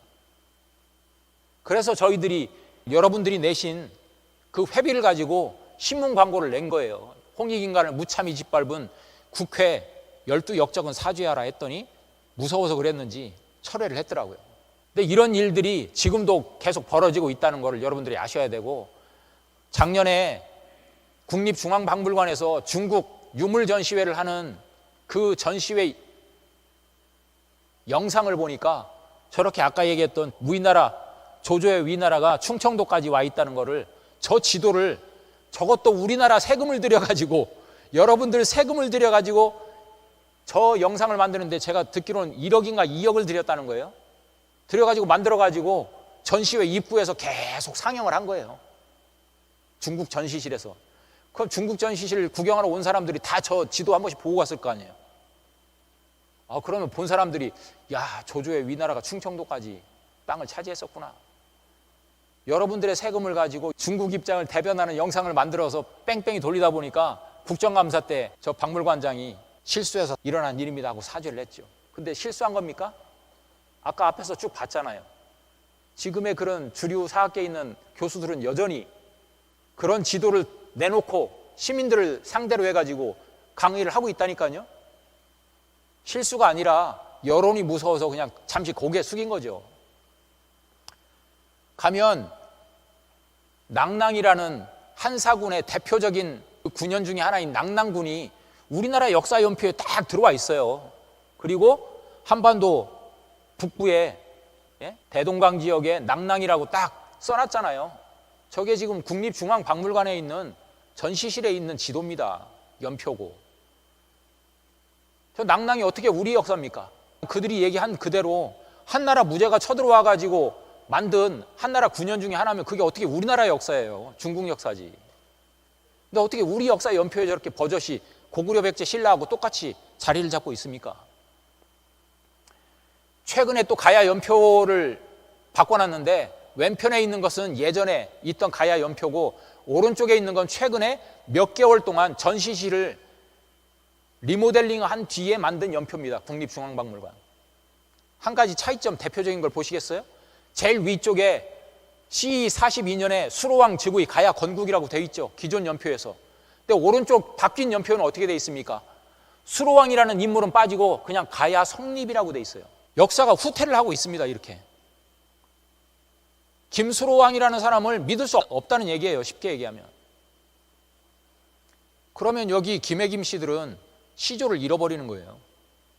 또 김해 허씨들 계십니까? 김해 허씨들도 시조가 없는 거예요. 그 사람들은 허공, 가공의 인물이기 때문에 그 사람들을 시조로 삼으면 안 되죠. 지금 이 얘기대로라면. 자, 이 책은 조선사, 조선 총독부에서 가장 먼저 우리 역사 왜곡을 위해서 조선사 편수회를 만들어가지고 지금으로 치면 몇백억의 세금을 들여가지고 당시에 우리나라 역사서를 그들이 친절하게 그 편찬해 준 책입니다. 그게 바로 조선사라는 책인데 이때 35권이 만들어졌다고 해요. 그런데 이게 광복 이후에 지금 70년이 지났지만 이 자료가 하나 번역되질 않았습니다. 이제까지 일본어로 된 이 자료를. 근데 이거를 제가 다니고 있는 인하대의 고조선 연구소 팀에서 보세요. 학제간 융합 연구를 통한 고대 평양 위치 규명, 두 번째 조선 총독부 조선사 편수의 편찬, 조선사 번역 정밀 해제 연구라는 이 연구 계획서를 가지고 연구비를 받았어요. 박근혜 정부 때. 그래서 연구를 했습니다. 그리고 이 두 가지 연구의 핵심이 뭔지 아세요? 첫 번째, 고대 평양 위치 연구. 여러분들이 알고 있는 한반도 북부에 있었던 고조선의 왕엄성이 있었다고 하는 그 평양이 그 평양이냐? 그리고 고구려의 광개토대왕의 아들인 장수왕이 평양으로 나라를 옮겼다고 하는데 장수왕이 옮긴 평양이 지금의 북한 평양이냐에 대한 연구를 한 겁니다. 그런데 연구 결과 북한 평양이 아니고 지금의 요령성 요하 지역에 있는 요양이었다. 그 요양이 평양이었다 하는 연구 결과를 내놨어요. 이 연구를 통해서. 그리고 저 연구를 가지고 4번의 학술대회를 열고 많은 논문을 펴냈어요. 그런데 탈락 점수를 줬습니다. 그것도 70점이 커트라인인데 69점을 줬어요. 보충을 해서 갖고 와라. 또 보충해서 냈더니 또 69점을 줍니다. 그건 뭔 뜻이겠어요? 이거는 연구에 문제가 있는 게 아니라 이 문제를 인정해주면 그들이 얘기하는 지금까지의 모든 우리 학문의 그 평양 위치가 흔들리면 모든 게 뒤바뀌는 거거든요. 모든 게. 그러니까 못 내놓게 하는 거예요. 두 번째, 조선사를 번역했어요. 35권을 번역해서 내놨어요. 저것도 69점을 줍니다. 한국연구재단에서. 그래서 또 보충해서 내니까 또 69점을 줍니다. 그럼 어떻게 되는지 아세요? 이 연구를 맡은 팀은 더 이상 국가에서 정부에서 주는 연구비를 신청할 수가 없어요. 자격이 없어지기 때문에. 그러니까 너희들은 연구하지 말고 속된 말로 찌그러져 있으라는 얘기입니다. 니들이 떠들면 우리가 시끄러워진다는 얘기예요. 그러니까 무대응으로 그들이 가지고 있는 학문 권력이라는 알량한 권력 가지고 예산권을 가지고 연구를 못하게 하고 있는 거예요. 그러면 여러분들 학교에서 저런 고조선 연구소니 무슨 연구소니 부속 연구소 만들죠. 그럼 저기에 소속된 사람들이 있을 거 아니에요. 연구위원들, 연구교수라는 직함을 가진 사람들. 그 사람들은 학교에서 월급 주는 사람들이 아니에요. 연구계획서가 통과돼서 연구비를 타잖아요. 그 연구비 가지고 그냥 인건비도 조금 받아서 쓰는 거예요. 근데 저렇게 연구비를 받지 못하게끔 낙제점을 줘가지고 내용이 문제가 아니라 보충해서 내는데도 어떻게 똑같이 69점을 줍니까? 몇 년 동안 연구를 못하게 앞길을 막는 겁니다. 나가서 그냥 알바를 뛰든지 니들은 그냥 네 밥벌이 다른 데서 찾아. 그 얘기하고 똑같아요. 이게 현실입니다. 이게 지금. 그것만 그런 줄 아세요? 지금 보여드린 이 4권의 책은 한사군은 요동에 있었다, 독립운동사학의 고대사 인식, 이병도 신석훈 해방 어떻게 한국사학계를 장악했나, 한국 실증주의 사학과 식민사관, 작년에 4권의 책이 발간이 돼서 나왔는데 한가람 역사문화연구소에서 냈어요. 근데 왜 저게 한가람 역사문화연구소에 나온지 아세요? 저것도 마찬가지입니다. 이 연구가 원래 한국학중앙연구원 한국학진흥사업단의 공모 출판 사업에서 응모해가지고 채택된 연구비를 가지고 연구를 한 거예요. 그 중에 15종의 연구 결과가 나왔는데 그 중에 4권의 결과물, 이 4권은 출간 금지, 연구비 환수 조치가 내려졌어요. 왜? 그들의 영린을 건드린 거거든요. 식민사학의 실체를 파헤치니까 이건 나가면 안 돼. 야, 너희들 왜 이런 연구를 했어? 내지 마. 연구비 토해내. 책도 내지 마. 이렇게 나온 거거든요. 그래서 작년에 이덕일 소장을 비롯해서 저 책을 집필한 사람들이 출간 간행 기자회견을 한 겁니다. 야, 지금 때가 어느 때인데 니들이 일본 식민 조선 총독부 산하에 있는 일제 순사들이냐 니들이? 왜 정당하게 연구를 통해서 쓴 책을 왜 못 내게 하냐? 문제가 어디에 있는지 정당하게 얘기를 해라. 그래서 불이익을 감수하면서도 저기는 학교 기관이 아니니까 출간 강행을 한 겁니다. 그래서 아까 보여드린 4권의 책이 작년에 9월달 이후에 나온 겁니다. 여러분들 시간 되면 사서 보세요. 그 내용이 뭐가 담겼는지. 이병도 신석호에 대한 얘기가 나오고 한국 실증주의 사학에 대한 실체를 밝히고 독립운동가들이 어떻게 우리 고대사에 대해서 이직했는지를 설명하고 있고 한사군의 실체에 대해서 밝히고 있는 책들은 그들의 가장 평생을 우려먹어야 될 중심 주제인데 그 실체를 파헤치니까 놀라서 뒤집어진 거죠. 그래서 지금 앞에서 보여드렸듯이 이 고조선을 중심으로 해가지고 우리 역사의 맥을 제대로 잡아야 되는데 이게 지금 중국이나 일본의 역사 왜곡의 역사 공정 작업이나 역사 왜곡의 문제가 심각한 것이 아니라 우리 내부에서 벌어지고 있는 이런 심각한 사실들이 현재 진행형으로 이루어지고 있다. 그래서 이걸 바꿀 수 있는 것은 우리가 고조선이라는 나라가 오늘날 우리에게 어떤 의미가 있는지에 대해서 우리 국민들이 알아야 된다. 그래서 그 의미에 대해서 좀 몇 가지 정리를 하면서 마무리를 짓도록 하겠습니다. 먼저 우리가 이 단군조선이라는 표현을 저는 이 후반부에는 좀 쓰겠는데 단군조선은 왜 우리에게 중요하냐? 첫 번째는 국통입니다. 국통. 지금 우리는 대한민국이라는 나라 이름을 가지고 이 21세기를 살고 있습니다. 그럼 이 대한민국은 과연 어디에서 유래가 된 나라냐? 근데 우리가 역사 교육을 중학교 때, 또 고등학교 때, 대학에서도 뭐 사학을 전공하는 사람들은 배우겠죠? 근데 10년을 배운 사람도 사실은 이 국통, 우리나라의 어떤 역사의 줄기를 제대로 이해하는 사람은 거의 없는 것 같아요. 그래서 그 얘기를 좀 하고 싶은데 그 우리나라 역사서에 조선시대에 편찬된 고려사라는 책이 있어요. 그 고려사에 보면 열전 중에 김의제라는 분의 열전이 김의제전이 있는데 여기에 보면 신지비사라는 책을 인용하는 게 나오거든요. 그래서 저 내용을 통해서 야, 예전에 신지비사라는 역사 서적이 있었구나 하는 걸 알 수 있는데 여기에 보면 그런 얘기가 나옵니다. 해석본을 보면 밑에 저울추와 저울그릇과 저울대와 같다. 저울대는 부소량, 저울추는 오덕지, 저울그릇은 백아강이라. 그러면서 이 고조선에 대한 단군조선에 대한 얘기를 쭉 하거든요. 70나라가 조공을 했다 뭐 이런 얘기가 쭉 있는데 제가 얘기하고 싶은 것은 저울대, 저울추, 저울그릇이라는 세 군데의 지명을 얘기를 하고 있어요. 저 신지비사에서. 그럼 저게 뭘 얘기를 하는 거냐? 저 신지비사의 원문이 이겁니다. 18줄의 가사체로 돼 있어요. 가사체로 돼 있는데 이거를 일제 강점기 대일 항쟁기 때 독립운동가로 알려져 있는 신채호라는 이 역사학자가 이 신지비사 서효사를 동아시아 최초의 역사서로 이렇게 얘기를 합니다. 근데 그 내용을 쭉 보면 내용이 기니까요, 제가 요 얘기만 가운데 보면, 가운데 하나 둘 셋 네 번째 줄 오른쪽에서 이렇게 갈 때 거기 보면 제가 읽어드릴게요. 진한 진국중 치도함 유신 모한 보귀좌하고 번한 공기남이라 참함 우이 사벽하니 성주행 신경이라 이렇게 돼 있는데, 진한은 나라의 가운데에서 모든 것을 딱 진압을 하면서 자리를 딱 잡고 있고, 그래서 치도 다스림의 도가 항상 모든 것이 새롭다 이런 얘기고요. 모한 보귀좌는 진한을 중심으로 해서 모한이라는 나라는 좌측에서 담당을 하고 있고, 그 다음에 번한 공기남이라는 것은, 번한은 그 진한의 남쪽에서 자리를 잡고 있다는 거예요. 그러니까 진한을 중심으로 해서 모한과 번한이라는 이런 삼한이 있었다는 얘기를 하고 있는 겁니다. 근데 이거를 앞에서 고려사에 나온 김의재라는 사람도 부덕지, 오소량 그런 세 군데의 지명을 얘기하고 있잖아요.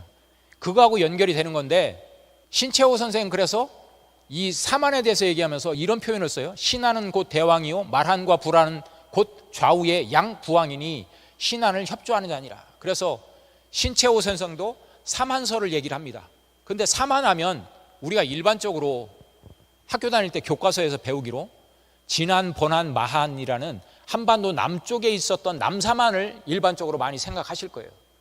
근데 지금 여기서 얘기하고 있는 삼한은 바로 대륙삼한을 얘기를 하는 겁니다. 그러니까 남삼한의 원형이 대륙삼한으로서 존재했었는데, 그 대륙삼한이 단군조선의 통치 방식과 아주 밀접한 관계가 있다는 것을 이해를 하셔야만이 바로 우리가 단군조선으로부터 국통이, 나라의 맥이 어떻게 고구려 백제 신라로 이어지는지를 이해할 수가 있어요. 이걸 이해를 못하면 아까 얘기했던 국립중앙박물관에서 고조선이 BC 2333년에 세워져서 위만이 쳐들어와서 고조선의 대를 이었고, 그 위만이 한사군의 BC 108년에 망하면서 한사군이 설치됐기 때문에 한사군이 여전히 북한 평양에 자리 잡으면서 고조선의 맥을 이었다는, 그런 식으로 연대를 맥을 이해할 수밖에 없습니다. 근데 그게 지금 국립중앙박물관에서 가르치고 있는 연표거든요. 뒤에서 잠깐 보겠지만. 그런데 바로 단군조선이 이렇게 진한, 번한, 마한이라는 삼한으로 나눠 가지고 나라를 경영했다는 이 삼한 관경제를 이해를 해야만이 단군조선의 역사를 제대로 이해하고, 그리고 단군조선이 그 뒤로 우리 역사의 맥으로 어떻게 이어지는지를 이해할 수 있다, 그 얘기를 드리는 건데, 이게 그림입니다. 진안에는 단군 왕검이 있었고, 번안과 마안에는 부왕으로서 존재했었다. 그런데 번안은, 환단곡이라는 책을 보면 번안은 치우천왕의 후손인 치두남이 맥을 이어가지고 왕노릇을 했고, 마안은 웅시족의 삼국유사에 보면 곰과 호랑이 얘기를 하면서 흔히 말해서 웅족을 얘기하잖아요.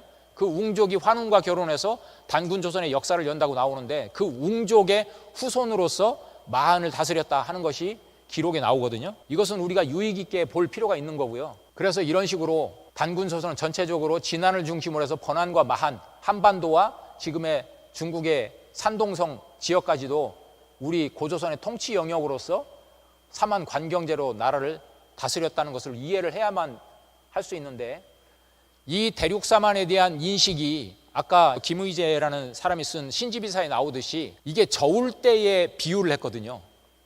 참 이게 아주 기가 막힌 얘기라고 저는 보는데, 진안과 번안과 마한이 어느 하나가 기울어진 게 아니라 이게 균형을 이룰 때 나라가 번영한다는 거예요. 그만큼 사실은 이 삼한 관경제가 이 역사적으로 쭉 내려오는 가운데 시대를 달리하면서, 조선 시대에는 삼정승 제도도 있었고, 또는 고려 시대에는 또 그 중서성, 문화성, 뭐 상서성이라는 이런 삼성 제도도 있었고 한데, 쭉 그런 것들이 이어지는 가운데 오늘날의 그 행정 기구로서는 또 입법, 사법, 행정이라는 이런 것도 있지만, 물론 그것이 100% 성격상 일치하는 건 아니지만, 그런 어떤 삼수의 법칙에 의해 가지고 이 통치 경영 방식이 이루어지고 있다는 것은 이 단군조선의 경영 통치 방식이었다는 것을 알 수 있죠. 그리고 이 균형이 중요하다는 것을 얘기를 하고 있는 겁니다. 그래서 이런 균형이 어그러지면 나라가 백성을 보호할 수 없다, 이런 얘기를 그 태백일사 소도경전 본문에서도 하고 있다 하는 것을 볼 수 있고요. 그래서 우리가 국통을 이해를 하기 위해서는 저 진안과 번안과 마한 중에서 일단 대단군이 계셨던 진안의 역사에 대해서 이해를 해야 되는데, 이 진안의 역사를 쭉 삼국유사라든지 또는 환단고기를 통해서 정리를 해보면 진안의 역사는 사망조로 이루어져 있어요. 시대별로. 일왕조는 초대 단군부터 21대 단군까지, 이왕조는 22세부터 43세까지, 그리고 사망조는 44세부터 그리고 마지막 47세 고열가 단군까지의 역사가 이루어지는데, 이 사망조로 이루어진 걸 이해하지 못하면 국통을 이해할 수가 없습니다. 여기서 제 말씀에 좀 집중을 하셔야 돼요. 분명히 나라 이름이 조선이라고 돼 있어요. 조선. 근데 그 조선이 제1왕조 때는 삼한으로 나뉘어서 통치를 했어요. 진안과 번안과 마한. 근데 이것이 22세 색불로 단군 때 한번 쿠데타가 일어납니다. 쿠데타가 일어나가지고 무력을 가지고 정권을 잡아요. 그래서 이때는 나라의 성격이 바뀝니다. 삼한에서 삼조선으로. 그래서 진조선, 번조선, 막조선으로 이름이 바뀌어요. 그러면서 삼한 시대와 삼조선 시대의 국가 경영 방식이 약간 바뀝니다. 모든 것이 대단군 중심으로 이루어지던 것이 삼조선 시대에 대해서는 병권 정도는 이렇게 나뉘어지는 그런 성격을 띈다는 것을 우리가 기록을 통해서 볼 수 있고요.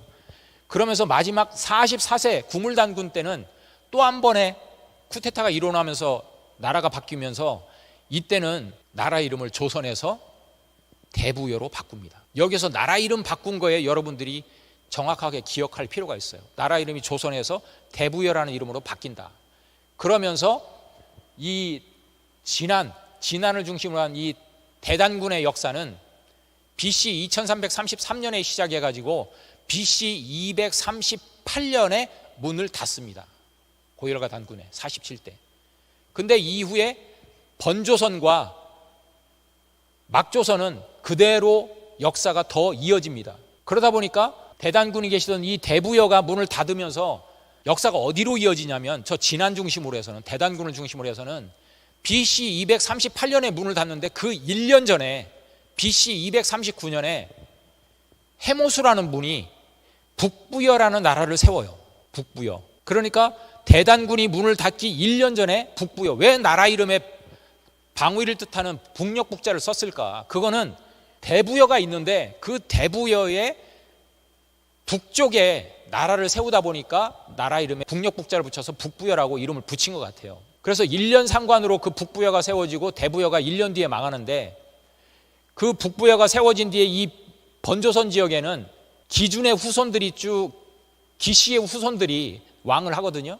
그러면서 그 기준이 바로 연나라의 장수 위만이 쳐들어와 가지고 결국은 연나라 그 장수 위만한테 나라를 뺏기잖아요.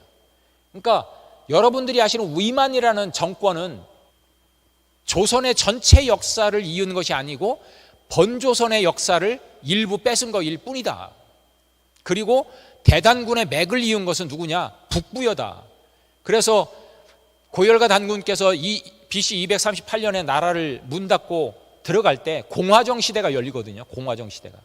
그러면서 그 공화정이 열린 가운데 BC 232년에 그로부터 6년 뒤에 북부여의 해모수 단군한테 정권을 넘겨줍니다. 공화정에서. 그렇게 됨으로써 해모수의 북부여가 대단군의 맥을 정통으로 잇게 되는 겁니다. 여기에서 여러분들이 고조선에서 북부여로 맥이 이어지는 과정을 이해를 하셔야 된다. 바로 이 그림에서 보듯이 북부여가 번조선 지역과 대립을 하고 있는 상황이었다는 거죠. 그래서 번조선의 이 갈석산 있는 지역에 연나라 장수인 위만이 처음에는 저 상하운장에 수비수로 들어왔다가 나중에 정권을 탈취를 하게 되는 거죠. 이게 북부여기에 이런 내용들이 기재가 되어 있습니다. 그래서 결국은 우리는 위만조선을 어떻게 이해를 해야 되냐면, 이 위만조선은 단군조선의 맥을 이은 것이 아니라 말 그대로 한쪽 지역을 차지한 위만 정권일 뿐이에요. 이걸 정확히 아셔야 우리의 역사의 맥을 이해할 수 있다. 그리고 광개토대왕 비문, 삼국사기나 삼국유사보다도 훨씬 7, 800년 전에 쓰여진 거예요. 이거는 그리고 그 아들이 아버지의 역사를 기록한 겁니다. 장수왕이 즉위하자마자 2년 뒤에 414년에 세운 건데, 이 기록에 보면 첫 구절이 우리 시조는 고구려의 시조는 자 보세요. 출자 북부여라고 돼 있죠. 고구려의 전신이 누구냐? 북부여라는 거예요. 북부여. 그리고 밑에 보세요. 광개토 대왕은 환지 17세 손이라고 돼 있죠.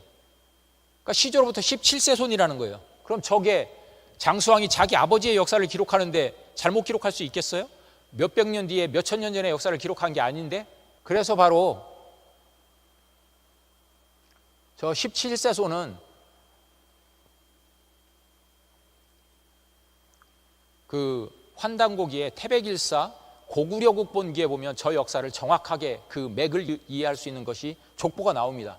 그래서 이 국통을 정리를 해보면 바로 이 단군 조선으로부터 북부여 고구려로 이어지는 이 맥을 바로 광개토대왕 비문이라든지 또 환단고기의 일부 중요한 그 북부역이라든지 고구려 국본기를 보고 또 삼국 유사와 삼국사기의 내용을 매치시키면 정확하게 우리 맥을 잡을 수가 있다. 결코 단군 조선에서 낭랑이라든지 한사군으로 이어지는 것이 아니다 하는 것을 여러분들이 아셔야 됩니다. 그런데 현재 국립중앙박물관에 가면 고대사 전시실에 고조선이 2333년 전에 세워져서 108년에 망한 걸로 기록을 해놨어요. 그럼 저 108년에 망한 건 뭐냐면 위만조선이 단군조선의 맥을 정통으로 이었다는 걸 전제한 겁니다. 저게. 그래서 108년에 딱 끝나는 시점에 뭐라고 돼 있어? 그 위쪽에 BC 108년부터 313년까지 낭랑이 있었다고 적고 있잖아요. 그럼 저건 뭡니까? 단군조선의 맥을 낭랑이 잇고 있다는 얘기하고 똑같아요. 그럼 처음 시작할 때 보여드렸던 한반도 그 지도, 한반도 북부는 중국의 식민지, 한반도 남부는 일본의 식민지, 이틀 벗어났습니까? 그대로잖아요. 두 번째, 단군조선을 우리가 왜 알아야 되느냐? 저는 개벽사상이라고 봅니다. 자, 우리가 단군조선의 대표적인 유적지로서 참성단, 강화도 마리산의 참성단을 볼 수가 있습니다. 근데 여러분들이 이 참성단을 그냥 저런 게 있구나, 또는 요즘은 안 하지만 코로나 때문에 얼마 전까지만 해도 전국체전을 할 때 성화를 체화했던 곳이죠. 참성단이었어요. 아시죠? 참성단이었는데 저런 제천단이 있구나, 저 정도만 아는데, 자, 이 참성단은요 고려사 지리지에 보면 저 색깔칠한 부분 보세요. 유마리산, 강화도에 대해서 설명을 쭉 하는 그 구절에서 마리산이 있다고 얘기하면서 거기에 주석을 답니다. 제부남, 강화부의 남쪽에 마리산이 있는데 산정, 산 꼭대기에는 참성단이 있고 세상에서 전하기를 세전 단군 제천단 기록이 돼 있죠. 단군왕검이 제천을 하던 곳이에요. 천재를 지내던 곳이라는 거예요. 하늘에 재를 지내던 곳. 그런데 이게 고려사에만 나오는 게 아니라 조선왕조실록의 지리지에도 똑같이 나옵니다. 저기에도 제부남, 고려 마리산이 있는데 산정에는 참성단이 있고 석축을 했고 또 그 단의 높이는 10척이고 상방하원이다 이렇게 돼 있어요. 위쪽은 방영이고 아래쪽은 원이다는 얘기예요. 모양을 설명을 해놨습니다. 그리고 밑에 세전, 조선, 단군, 제천, 석단, 산록에 유제궁이 있다 이렇게 돼 있는데, 자, 제가 왜 개벽사상을 얘기하냐면 이게 단군 세계도 이제 이런 기록이 나옵니다. 초대 단군왕검 때 51년에 쌓았다는 게. 근데 이 제천 문화가 천문 관측과도 연관이 된다는 그런 얘기를 좀 먼저 하나 하고 싶은데, 작년 학술대회 때 김윤명 박사가 발표한 내용에 보면 환단고기 단군세기에 보면 오성취류 현상이 있어요. 그러면서 그 오성취류 현상이 시기적으로 1734년 서기전 그때 일어난 걸로 돼 있는데, 원문에 보면 13세 단군 흘달 때 무진 50년이라 해가지고 오성이 취류했다 이렇게 돼 있죠. 저 오성은 뭐냐면 5가지 행성을 얘기하는데, 우리가 흔히 태양계를 얘기할 때 수성, 금성, 그리고 화성, 목성, 토성, 뭐 천해명 이렇게 얘기하잖아요. 근데 천해명은 우리 육안으로는 안 보입니다. 워낙 멀고 작아서. 우리 육안으로 밤하늘의 별자리로 볼 수 있는 게 뭐냐면 수성과 금성과 그리고 화성, 목성, 토성이에요. 그런데 이 5개의 별이 일렬로 쭉 늘어선 현상이 BC 1734년에 벌어졌다는 거예요. 근데 저 기록이 남아있다는 거예요. 근데 저것을 스텔라리움이라는 별자리 관측 컴퓨터 프로그램으로 돌리니까 1년에 오차가 나더라는 BC 1733년에 일어났다고 기록이 되어 있는데, 그 프로그램으로 돌려보니까 BC 1734년에 그런 현상이 정확하게 확인이 되더라는 얘기입니다.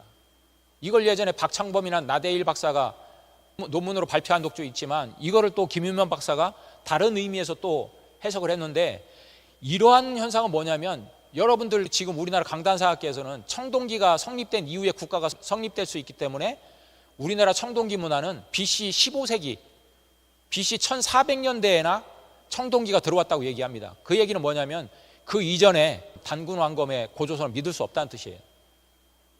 그런데 이미 그거보다 이전에 저런 현상을 기록한 게 있다는 건 뭡니까? 관측을 하고 기록한 게 있다는 거는 이미 국가가 있었고, 그 국가의 경영에 천문 관측에 대단히 중요하기 때문에 천문 관측을 했고, 또 천문 관측 능력이 있었고, 그걸 기록할 능력이 있었다는 뜻 아니에요? 그럼 천문 관측은 어떤 의미입니까? 여러분 참성단에 딱 올라가 가지고요, 시간을 관측을 하면, 이건 아직 연구 중인 건데 춘분과 추분을 정확하게 측정할 수 있는 공간이 참성단이라는 거예요. 참성단, 그 위치.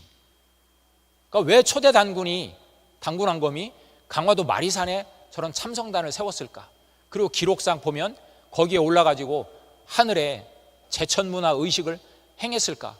그리고 그런 제천의식은 하늘을 향한 그 의식인데, 그것은 현상적으로는 별자리를 관측하고 기후를 관측하는 지점으로서의 의미도 있었다는 뜻이거든요. 왜 여러분들이 24절기에서 춘분, 추분이 중요한지 아세요? 원래 동지와 하지라는 것, 그게 일양이 희생하고 일음이 희생한다고 하죠.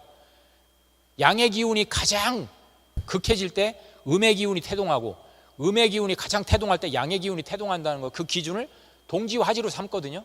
근데 그거는 우리가 체감할 수가 없어요. 근데 낮과 밤의 길이가 정확하게 똑같아지는 춘분, 추분은 그거를 우리가 체감할 수 있거든요. 체감하면 그건 어디에 적용이 되는 겁니까? 그게 농사 짓는 데 적용이 되는 거예요. 농사 짓는 데. 그러니까 농사를 지어서 대량 생산을 해야, 잉여 농산물을 저장을 해놓고 저장이 돼야 많은 사람들이 한 곳에 모여 살 수 있고 국가가 성립될 수 있고, 이 모든 것들이 다 연결이 되는 문제들이에요. 그만큼 고대 국가에서 왕의 역할 중에 가장 중요한 것이 뭐냐면 바로 천문 관측의 기능입니다. 근데 그것이 바로 제천단인 참성단의 의미가 있고, 이런 오성 치료 현상을 관측을 하는 것이 중요하다는 뜻이에요. 근데 올해 2022년에 6월 달에 이 오성 치료 현상이 재현이 됩니다. 그래서 작년 12월 23일 날 우리나라 한국천문연구원에서 보도자료를 이렇게 냈어요. 수성, 금성, 천왕성, 화성, 목성, 토성 6개 행성이 늘어서는데, 천왕성은 육안으로는 볼 수가 없어서 저 5개 행성이 일렬로 늘어선 것을 볼 수 있습니다. 그런데 정확하게 이 5개 행성이 태양과 달 사이에 딱 일렬로 들어서는 날이 딱 하루 있어요. 제가 말씀을 드릴까요? 새벽 5시에 일어나실 분 손 들어보세요.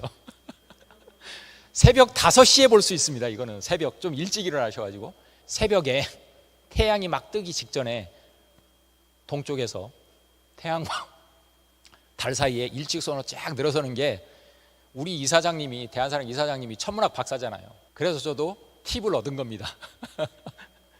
쫙 늘어서는 날이 6월 18일 새벽입니다. 빨리 체크해 놓으세요. 이거는 이미 BC 1734년에 벌어졌던 이 오성치료 현상을 다시 여러분들이 눈으로 확인할 수 있는 날입니다. 6월 18일 새벽 5시 여러분들이 시간 맞춰 일어나 가시고 바로 우리 우리 13세 흘달 당군 때 일어났던 이 오성치료 현상을 여러분들의 눈으로 직접 좀 목격을 하시고 관측을 하시고, 그리고 우리 단군 조선의 역사에 대해서 다시 한번 생각해 보는 그런 시간을 가져보십시오. 그 며칠 뒤에 또 우리 대한사랑의 학술제가 열립니다.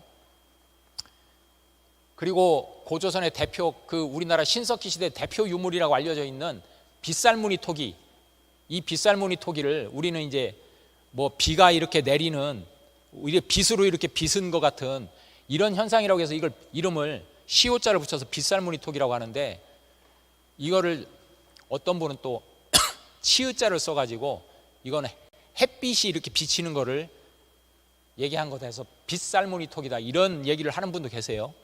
다 일리는 뭐 어떤 해석의 여지는 있으니까요. 근데 최근에 이런 책을 낸 분이 계신데, 빗살무늬 토기의 비밀, 이 빗살무늬 토기를 잘 분석을 해보니까 이게 천문관측과 관계가 있더라. 천문관측과.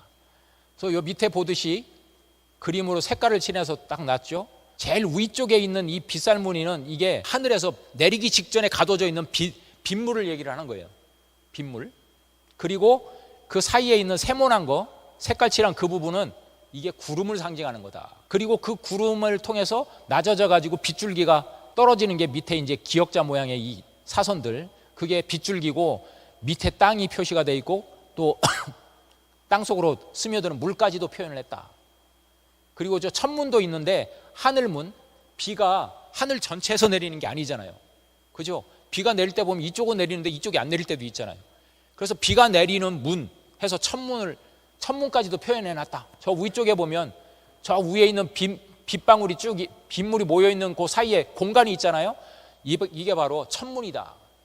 이렇게 해석을 한 책이 나왔습니다. 그러니까 이미 신석기 시대라면 단군조선 이전에 환웅의 배달국 시대를 상징하는 건데, 환웅의 배달국 시대 때 우리나라의 역사 대표 유물인 이 빗살무늬 토기를 보면 이미 천문 관측을 통해서 일상생활에서 가장 중요한 이 기후변화, 특히 어떻게 비구름이 껴가지고 비가 언제 내릴지를 이해하는 거, 왜? 그게 농사 짓는 거하고 직접적으로 연관이 되잖아요. 그래서 이런 것들이 만들어졌고, 저 톡이라는 것은 결국은 가열을 해서 그 음식을 익혀 먹는다든지 또 저장용기라든지 두 가지 역할을 하는 거잖아요. 삼국유사 고조선조에 보면 장, 풍백, 우사, 운사가 나오거든요. 환웅천왕께서 이 배달 신시로 오면서 저 풍백과 우사와 운사를 거느리고 왔다고 했어요. 근데 저게 보면 바람풍자, 비우자, 구름운자가 있잖아요. 근데 어떻게 보면 순서가 풍백과 운사와 우사라고 해야 될 수도 있어요. 왜? 구름이 끼고 난 뒤에 비가 오잖아요. 그러면서 저 대표적인 인물들, 그 다음에 주곡, 주명, 주병, 주영, 주선학, 이 5가지 주된 임무를 맡은 사람들, 그리고 인간의 360여 일을 맡았다. 그러면서 환웅의 신시 배달이 열린 거를 얘기하거든요. 그러니까 우리가 빗살무늬 토기를 보면 삼국유사의 이 고조선 이전에, 단군조선 이전에 이런 과정에 대해서 우리가 충분히 유물적으로도 해석할 수 있고 또 기록으로도 해석할 수 있다 하는 것을 알 수 있습니다. 그래서 왜 제가 개벽사상이라고 얘기했냐면, 아까 그 천문 관측을 할 수 있는 역할도 되지만, 이 아까 조선왕조실록에 상방하원이라고 돼 있잖아요. 위쪽이 땅을 상징하는 네모 형태로 돼 있고요, 아래쪽이 하늘을 상징하는 원형으로 돼 있습니다. 이 이전에는 일반적으로 저 홍산문화 지역에서 발굴된 제천단을 보면 대부분 원형이에요. 원형. 지금 북경에 있는 천단도 원형으로 돼 있어요. 제천단도. 그런데 왜 단군조선 시대의 제천단은 땅을 상징하는 방형의 제단이 위쪽에 있고 하늘을 상징하는 원형의 제단이 밑에 있냐? 이게 뭘 상징하는 거냐? 저도 이걸 가지고 늘 강의할 때마다 한 번씩은 생각해 보거든요. 근데 이번에 생각할 때, 야, 이것이야말로 오늘날 우리에게 던져주는 메시지다. 그리고 단군조선의 역사적 의미가 담겨 있는 것이 바로 여기에서도 찾을 수 있겠다 하는 얘기를 생각을 해본 겁니다. 그게 뭐냐면, 일반적으로 주역의 64개로 보면 상방하원의 형태는 주역의 궤로 따지면 땅이 위에 있고 하늘을 상징하는 건교가 밑에 있는 지천태를 상징하거든요. 근데 우리는 일반적으로 그동안 역사를 이렇게 이해를 하잖아요. 하늘은 위에 있고 땅은 밑에 있으니까 천지 빗계로 우리는 역사를 이해해왔어요. 그리고 지금까지의 역사도 천지 빗계의 역사가 진척이 돼 나왔습니다. 근데 하늘은 위에 있고 땅이 밑에 있다 보니까 풀이를 비라고 했어요. 안일비자, 예? 안이불자 밑에 입구자를 쓴 조화가 일어나지 않는다는 뜻이에요. 그런데 이걸 뒤집어서 지천태의 형태가 된다는 것은 태라는 거예요. 지천이 되면 태가 된다는 거예요. 저 태라는 것은 클태자거든요. 우리가 중국에 태산할 때 할 클태자. 근데 저거를 영어에서는 뭐라고 번역하냐면 평화인 피스로 번역을 합니다. 태를. 그러니까 우리가 지향하는 이 평화의 세상이라는 것은 어떻게 돼야 되느냐? 천지가 아니라 지천이 돼야 된다는 거예요. 그런데 이걸 이미 4300년 전에 초대 당군왕검 때 참성단, 제천단을 만들면서 지천의 형상으로 제천단을 만들었다는 것은 뭐냐면 역사를 개벽해서 봐야 된다는 거예요. 천지가 뒤집어진 거잖아요. 하늘 땅이 뒤집어진 거예요. 저거는. 그건 뭡니까? 하늘 중심의 역사에서 땅 중심의 역사로 역사를 뒤집어서 보라는 뜻이에요. 이게 개벽입니다. 사실은. 근데 여기에는 많은 우리가 해석의 여지가 있어요. 우리가 역사를 쭉 보면 모든 것은 권력자 중심, 관리자 중심이고 모든 게 그렇게 돼 있지 않나요? 제가 재밌는 그림 하나 갖고 왔거든요. 자, 요 건물이 뭔지 아세요? 요게 유치원 건물이에요. 일본의 다치가와 지역에 있는 후지 유치원이라는 건데 2007년에 만들어진 거예요. 원형으로 된 위쪽에 아이들이 막 뛰어놀죠. 밑에 가운데 원형의 안쪽에 운동장이 있죠. 아이들이 저 높이가 높지 않아서 저 중간에 내려갈 수 있는 미끄럼 탈 수 있는 거 뭐 계단도 있고 내려갔다 올라갔다 마음대로 뛰어놀고 있어요. 우리는 일반적으로 학교하면 사각형의 건물을 생각하죠. 사각형의 건물. 그리고 한 반이라고 얘기하면 한 20명, 30명, 우리 때는 뭐 한 50명, 60명 앉았으니까요. 앉고 선생님 한 분이 50명, 60명을 가르치죠. 다 뭡니까? 선생님이 50명, 60명, 20, 30명을 관리하기 쉬운 형태로 공간 구조를 만들어 가지고 교실을 꾸며 놓는 겁니다. 그것은 마치 이렇게 비유하면 어떤지 모르겠지만 교도관이 죄수들 관리하기 쉽게 공간 꾸미는 거하고 똑같은 거예요. 천지비에서 지천태의 세상으로 바뀐다는 건 뭐냐면 공간학적인 의미에서 보면 사용자 중심, 관리자 중심, 권력자 중심의 공간 형태가 아니라 직접 그 건물을, 공간을 사용하는 사용자 중심으로 바뀌어야 된다는 거죠. 그러면 학교도 마찬가지 아니겠어요?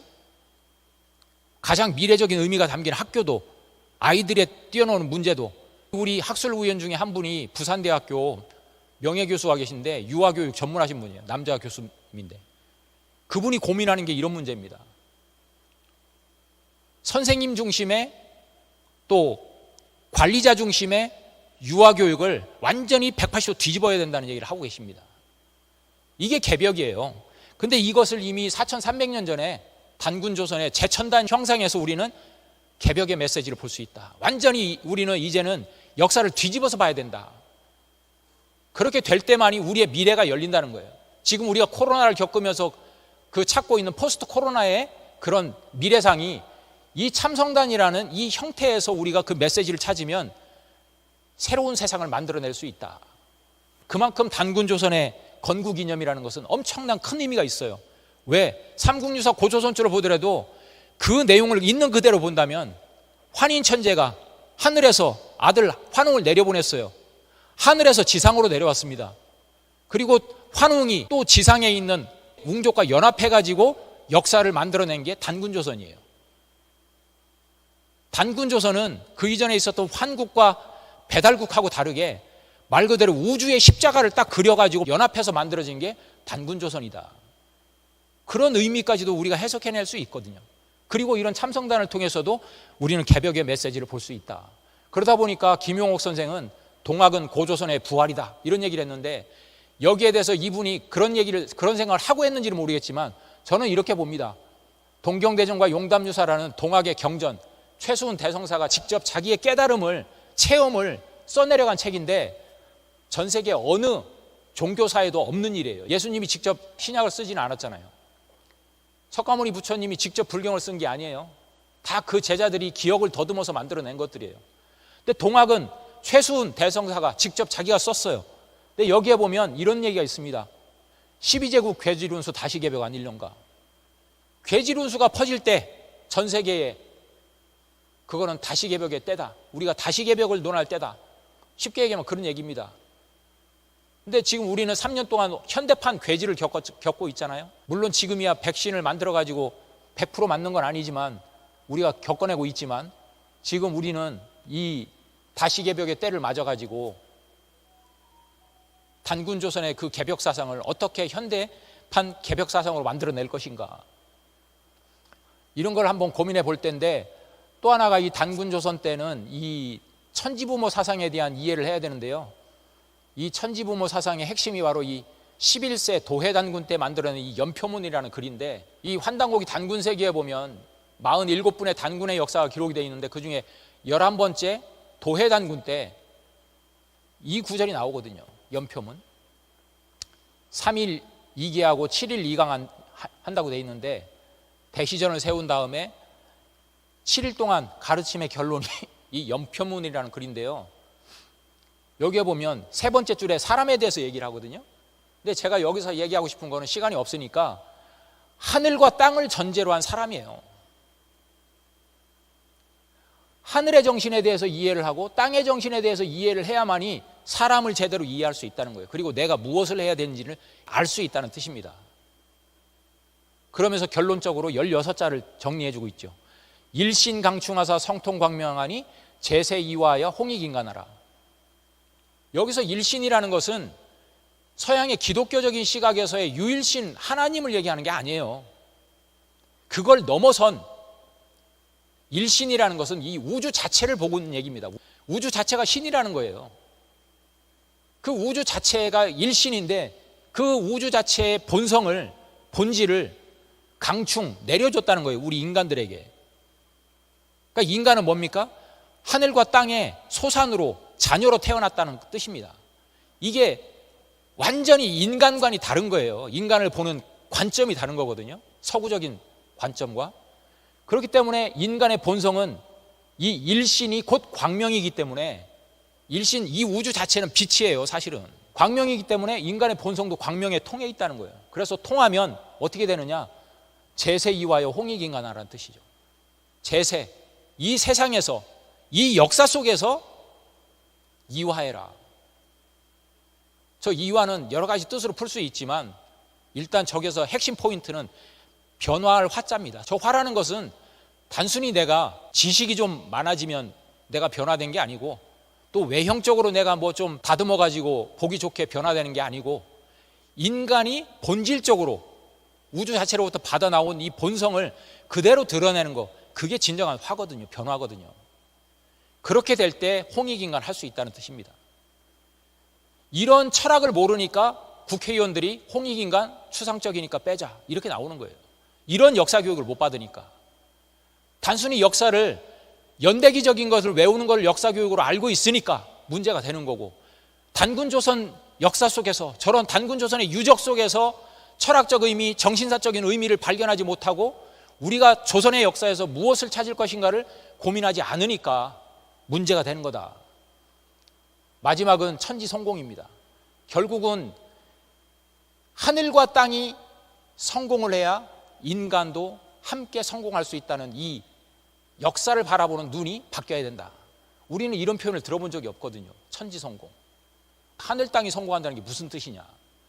연표문의 의미를 보면 하늘과 땅을 전제로 해서 인간이 나왔고, 인간이라는 것은 결국 천지 부모와 일체로 살아가고 있다는 뜻입니다.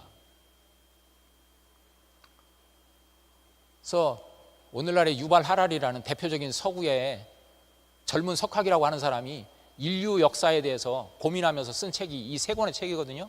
사피엔스, 호모데우스, 21세기를 위한 21가지 제안. 제가 이 책을 세 권을 다 사서 한번 쭉 훑어봤는데, 결국 뭐냐면 우리는 호모 사피엔스잖아요. 호모 사피엔스가 어떻게 이 46억 년의 지구 역사의 주인이 됐느냐, 그 얘기를 적은 거예요, 저 책이. 그러면서 오늘날 호모데우스라는 건 신이 된 인간이라는 뜻이거든요. 인간이 신적인 지위에 올라가 가지고, 저기에서는 좋은 의미로 쓴 게 아니에요. 인간이 너무 마구잡이로 이 지구라는 생명을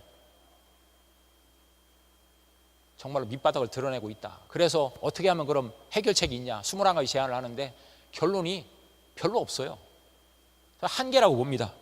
그게 바로 천지 부모 사상에서 저는 해결된다고 보는데, 한 구절을 보면 이래요. 호모데우스에서 보면 인류는 지금 전례 없는 기술의 힘에 접근하고 있다. 그런데 무엇을 해야 하는지 잘 모른다. 우리는 유전공학, 인공지능, 나노기술을 이용해서 천국 또는 지옥을 건설할 수 있다. 현명하지 못한 결정의 대가는 인류 자체를 소멸에 이르게 할 것이다. 결국은 어떤 판단을 하느냐는 우리에게 달려있다는 거예요. 아까 연표문에서 뭐라고 되어 있습니까? 인간은 택이라는 존재라고 되어 있어요. 택일. 선택하는 존재라고 되어 있거든요. 이미 4,000년 전에 그 도해단군께서 인간은 선택하는 존재라고 되어 있어요. 어떻게 선택을 하실 겁니까? 지금 이런 기술적인 최고의 시대에 와 있는데 어떻게 할 거냐? 이 사람은 결론이 없어요. 답이 별로. 근데 일체 사명의 이 정신에 대해서 이해를 우리가 해야 될 때 결국은 하나에서 그 셋은 결국은 하나라는 이 얘기를 이해를 해야만이 답을 찾을 수 있다. 모든 것은 결국은 하나에서 나왔고 그 하나가 역사 속에서 작용할 때는 셋으로 드러나 작용을 하는데 이 천지도 이 우주도 하늘이 나오고 땅이 벌어져 가지고 그 속에서 인간이라는 생명이 나와 가지고 역사가 이루어지듯이 인간도 결국 머리, 몸통, 사지라는 이런 세 마디로 돼 있어 가지고 역사를 영위하는 존재로서 작용을 하듯이 모든 것이 삼수로 역사 속에서는 벌어지거든요. 이것을 그대로 국가 통치 경영 방식에 적용했던 것이 단군조선의 삼한관경제였던 겁니다. 그래서 그 삼한관경제를 이해를 해야만이 우리 국통을 이해를 할 수 있는 거고 우리 역사 정신이 바로 이 일체 사명의 이 정신을 이해할 수 있어야 우리 역사 정신도 이해를 할 수 있다. 그것을 담고 있는 게 바로 삼국유사 고조선조에 보면 환인천재가 환웅천왕이 나라를 열어 나갈 때 천부인 세 개를 주는데 그 내용이 바로 이겁니다. 천부경. 일시무실 석삼국 할 때 일과 삼극의 문제가 등장하는 거고요. 이것이 결론이라는 걸 말씀을 드리고, 자, 하늘의 광명은 환이요 땅의 광명은 단이다 이렇게 얘기했습니다. 그래서 결론은 환인데 오늘날 서구에서는 빅 히스토리, 어떻게 우주가 탄생해서 오늘날의 인간까지 왔느냐 이 거대사 시각에서 역사를 보고 있지만 진정한 거대사는 저는 바로 이 환단곡이라는 책이라고 생각합니다. 왜? 환단이라는 것은 앞에서 얘기했듯이 환은 하늘의 광명이고 단은 땅의 광명이에요. 결국은 천지의 광명을 얘기하는 거예요. 그것은 아까 연표문에서 얘기했듯이 일신입니다. 일신은 곧 광명이고 우주는 곧 본체가 광명입니다. 그러니까 이 우주의 탄생 자체, 그게 바로 빅 히스토리다. 그 관점을 가지고 있는 책이 이 환단곡인데 이 환단곡에 담긴 그런 철학적인 정신에 대해서 접근을 못하니까 사람들이 그냥 먹는 고기로만 얘기를 하는 거죠. 그래서 이 두 유물이 5,500년 전, 5,200년 전에 지금 고조선의 영역이었던 요령성, 적봉시 부근의 오환기, 그리고 저 여신상은 우화량 지역에서 발굴됐는데 5,500년 전, 5,200년 전에 왜 이런 유물들이 나왔을까? 왜 사람들이 저런 모양을 하고 있을까? 우리가 그냥 신석기 시대에 먹이 사냥하는 사람들 정도로만 생각했던 사람들이 왜 저런 모양을 하고 있을까? 저것은 바로 자신의 본성을 찾기 위해서, 아까 일신강충의 그 자리를 찾기 위해서 이미 5,500년 전에도 저런 모양을 하고 있었다. 이곳 서귀포는 바로 옆에 서복박물관이 있잖아요. 진시황이 불로초를 찾기 위해서 보낸 서복이라는 인물이 이 서귀포에서 다시 서쪽으로 돌아갔다 해서 붙여진 이름이라고 얘기를 하잖아요. 왜 진시황이 산동성 낭야대에 가면 저렇게 동쪽을 바라보면서 이 동방 땅, 이 조선 땅을 그리워했을까? 그리고 왜 서복을 보냈고 그 서복은 왜 이 서귀포까지 내려왔다가 돌아갔을까? 서복 전시관에 있는 그림이거든요. 저 해로를 보면 산동반도에서 저 요동반도 쪽으로 저 묘도군도를 따라서 쭉 해안가를 따라서 제주도까지 내려와서 돌아갔습니다. 왜 이 한반도와 제주도, 이 조선 땅을 갈망했을까요? 그것은 단지 불로초, 먹으면 영원히 살 수 있다는 그 불로초가 아니라 제가 볼 때는 바로 앞에서 살펴봤던 일신강충, 성통광명, 제세이와 홍익인간의 이 철학정신을 찾아서 온 게 아닌가. 그것이 바로 5,500년 전에 홍산 우화량 유적에서 발굴된 우리 선조들이 이미 5, 6천년 전부터 추구해왔던 바로 정신세계고 철학세계고 그거다. 그것은 바로 동학의 메시지인 동귀일체 정신이다. 함께 하나의 세상으로 돌아간다. 그것은 오늘날의 상생이라는 정신으로 거듭났다. 상생은 단지 너도 잘 되고 나도 잘 되고가 아니라 서로 살려내자. 이 서로 살림의 이 정신으로 거듭난 것이 오늘날의 결론이다. 그래서 여러분들 우리 역사 정신에 대해서 이제 제대로 눈을 뜨시고 정말로 공부를 하셔야 됩니다. 학자적인 차원에서 공부하라는 뜻이 아닙니다. 절대. 정말로 관심을 가지고 우리 역사를 제대로 이해할 수 있는 책을 우리 대한사랑 회원들과 같이 모여가지고 두세 명이 커피 한 잔 마시면서 한 구절을 읽으면서 그 의미를 생각해 보시고 우리가 과연 앞으로 어디로 가야 될 것인가에 대해서 고민하면서 참여하는 그런 분들이 돼 주셨으면 하면서 제 긴 얘기를 마치도록 하겠습니다. 고맙습니다.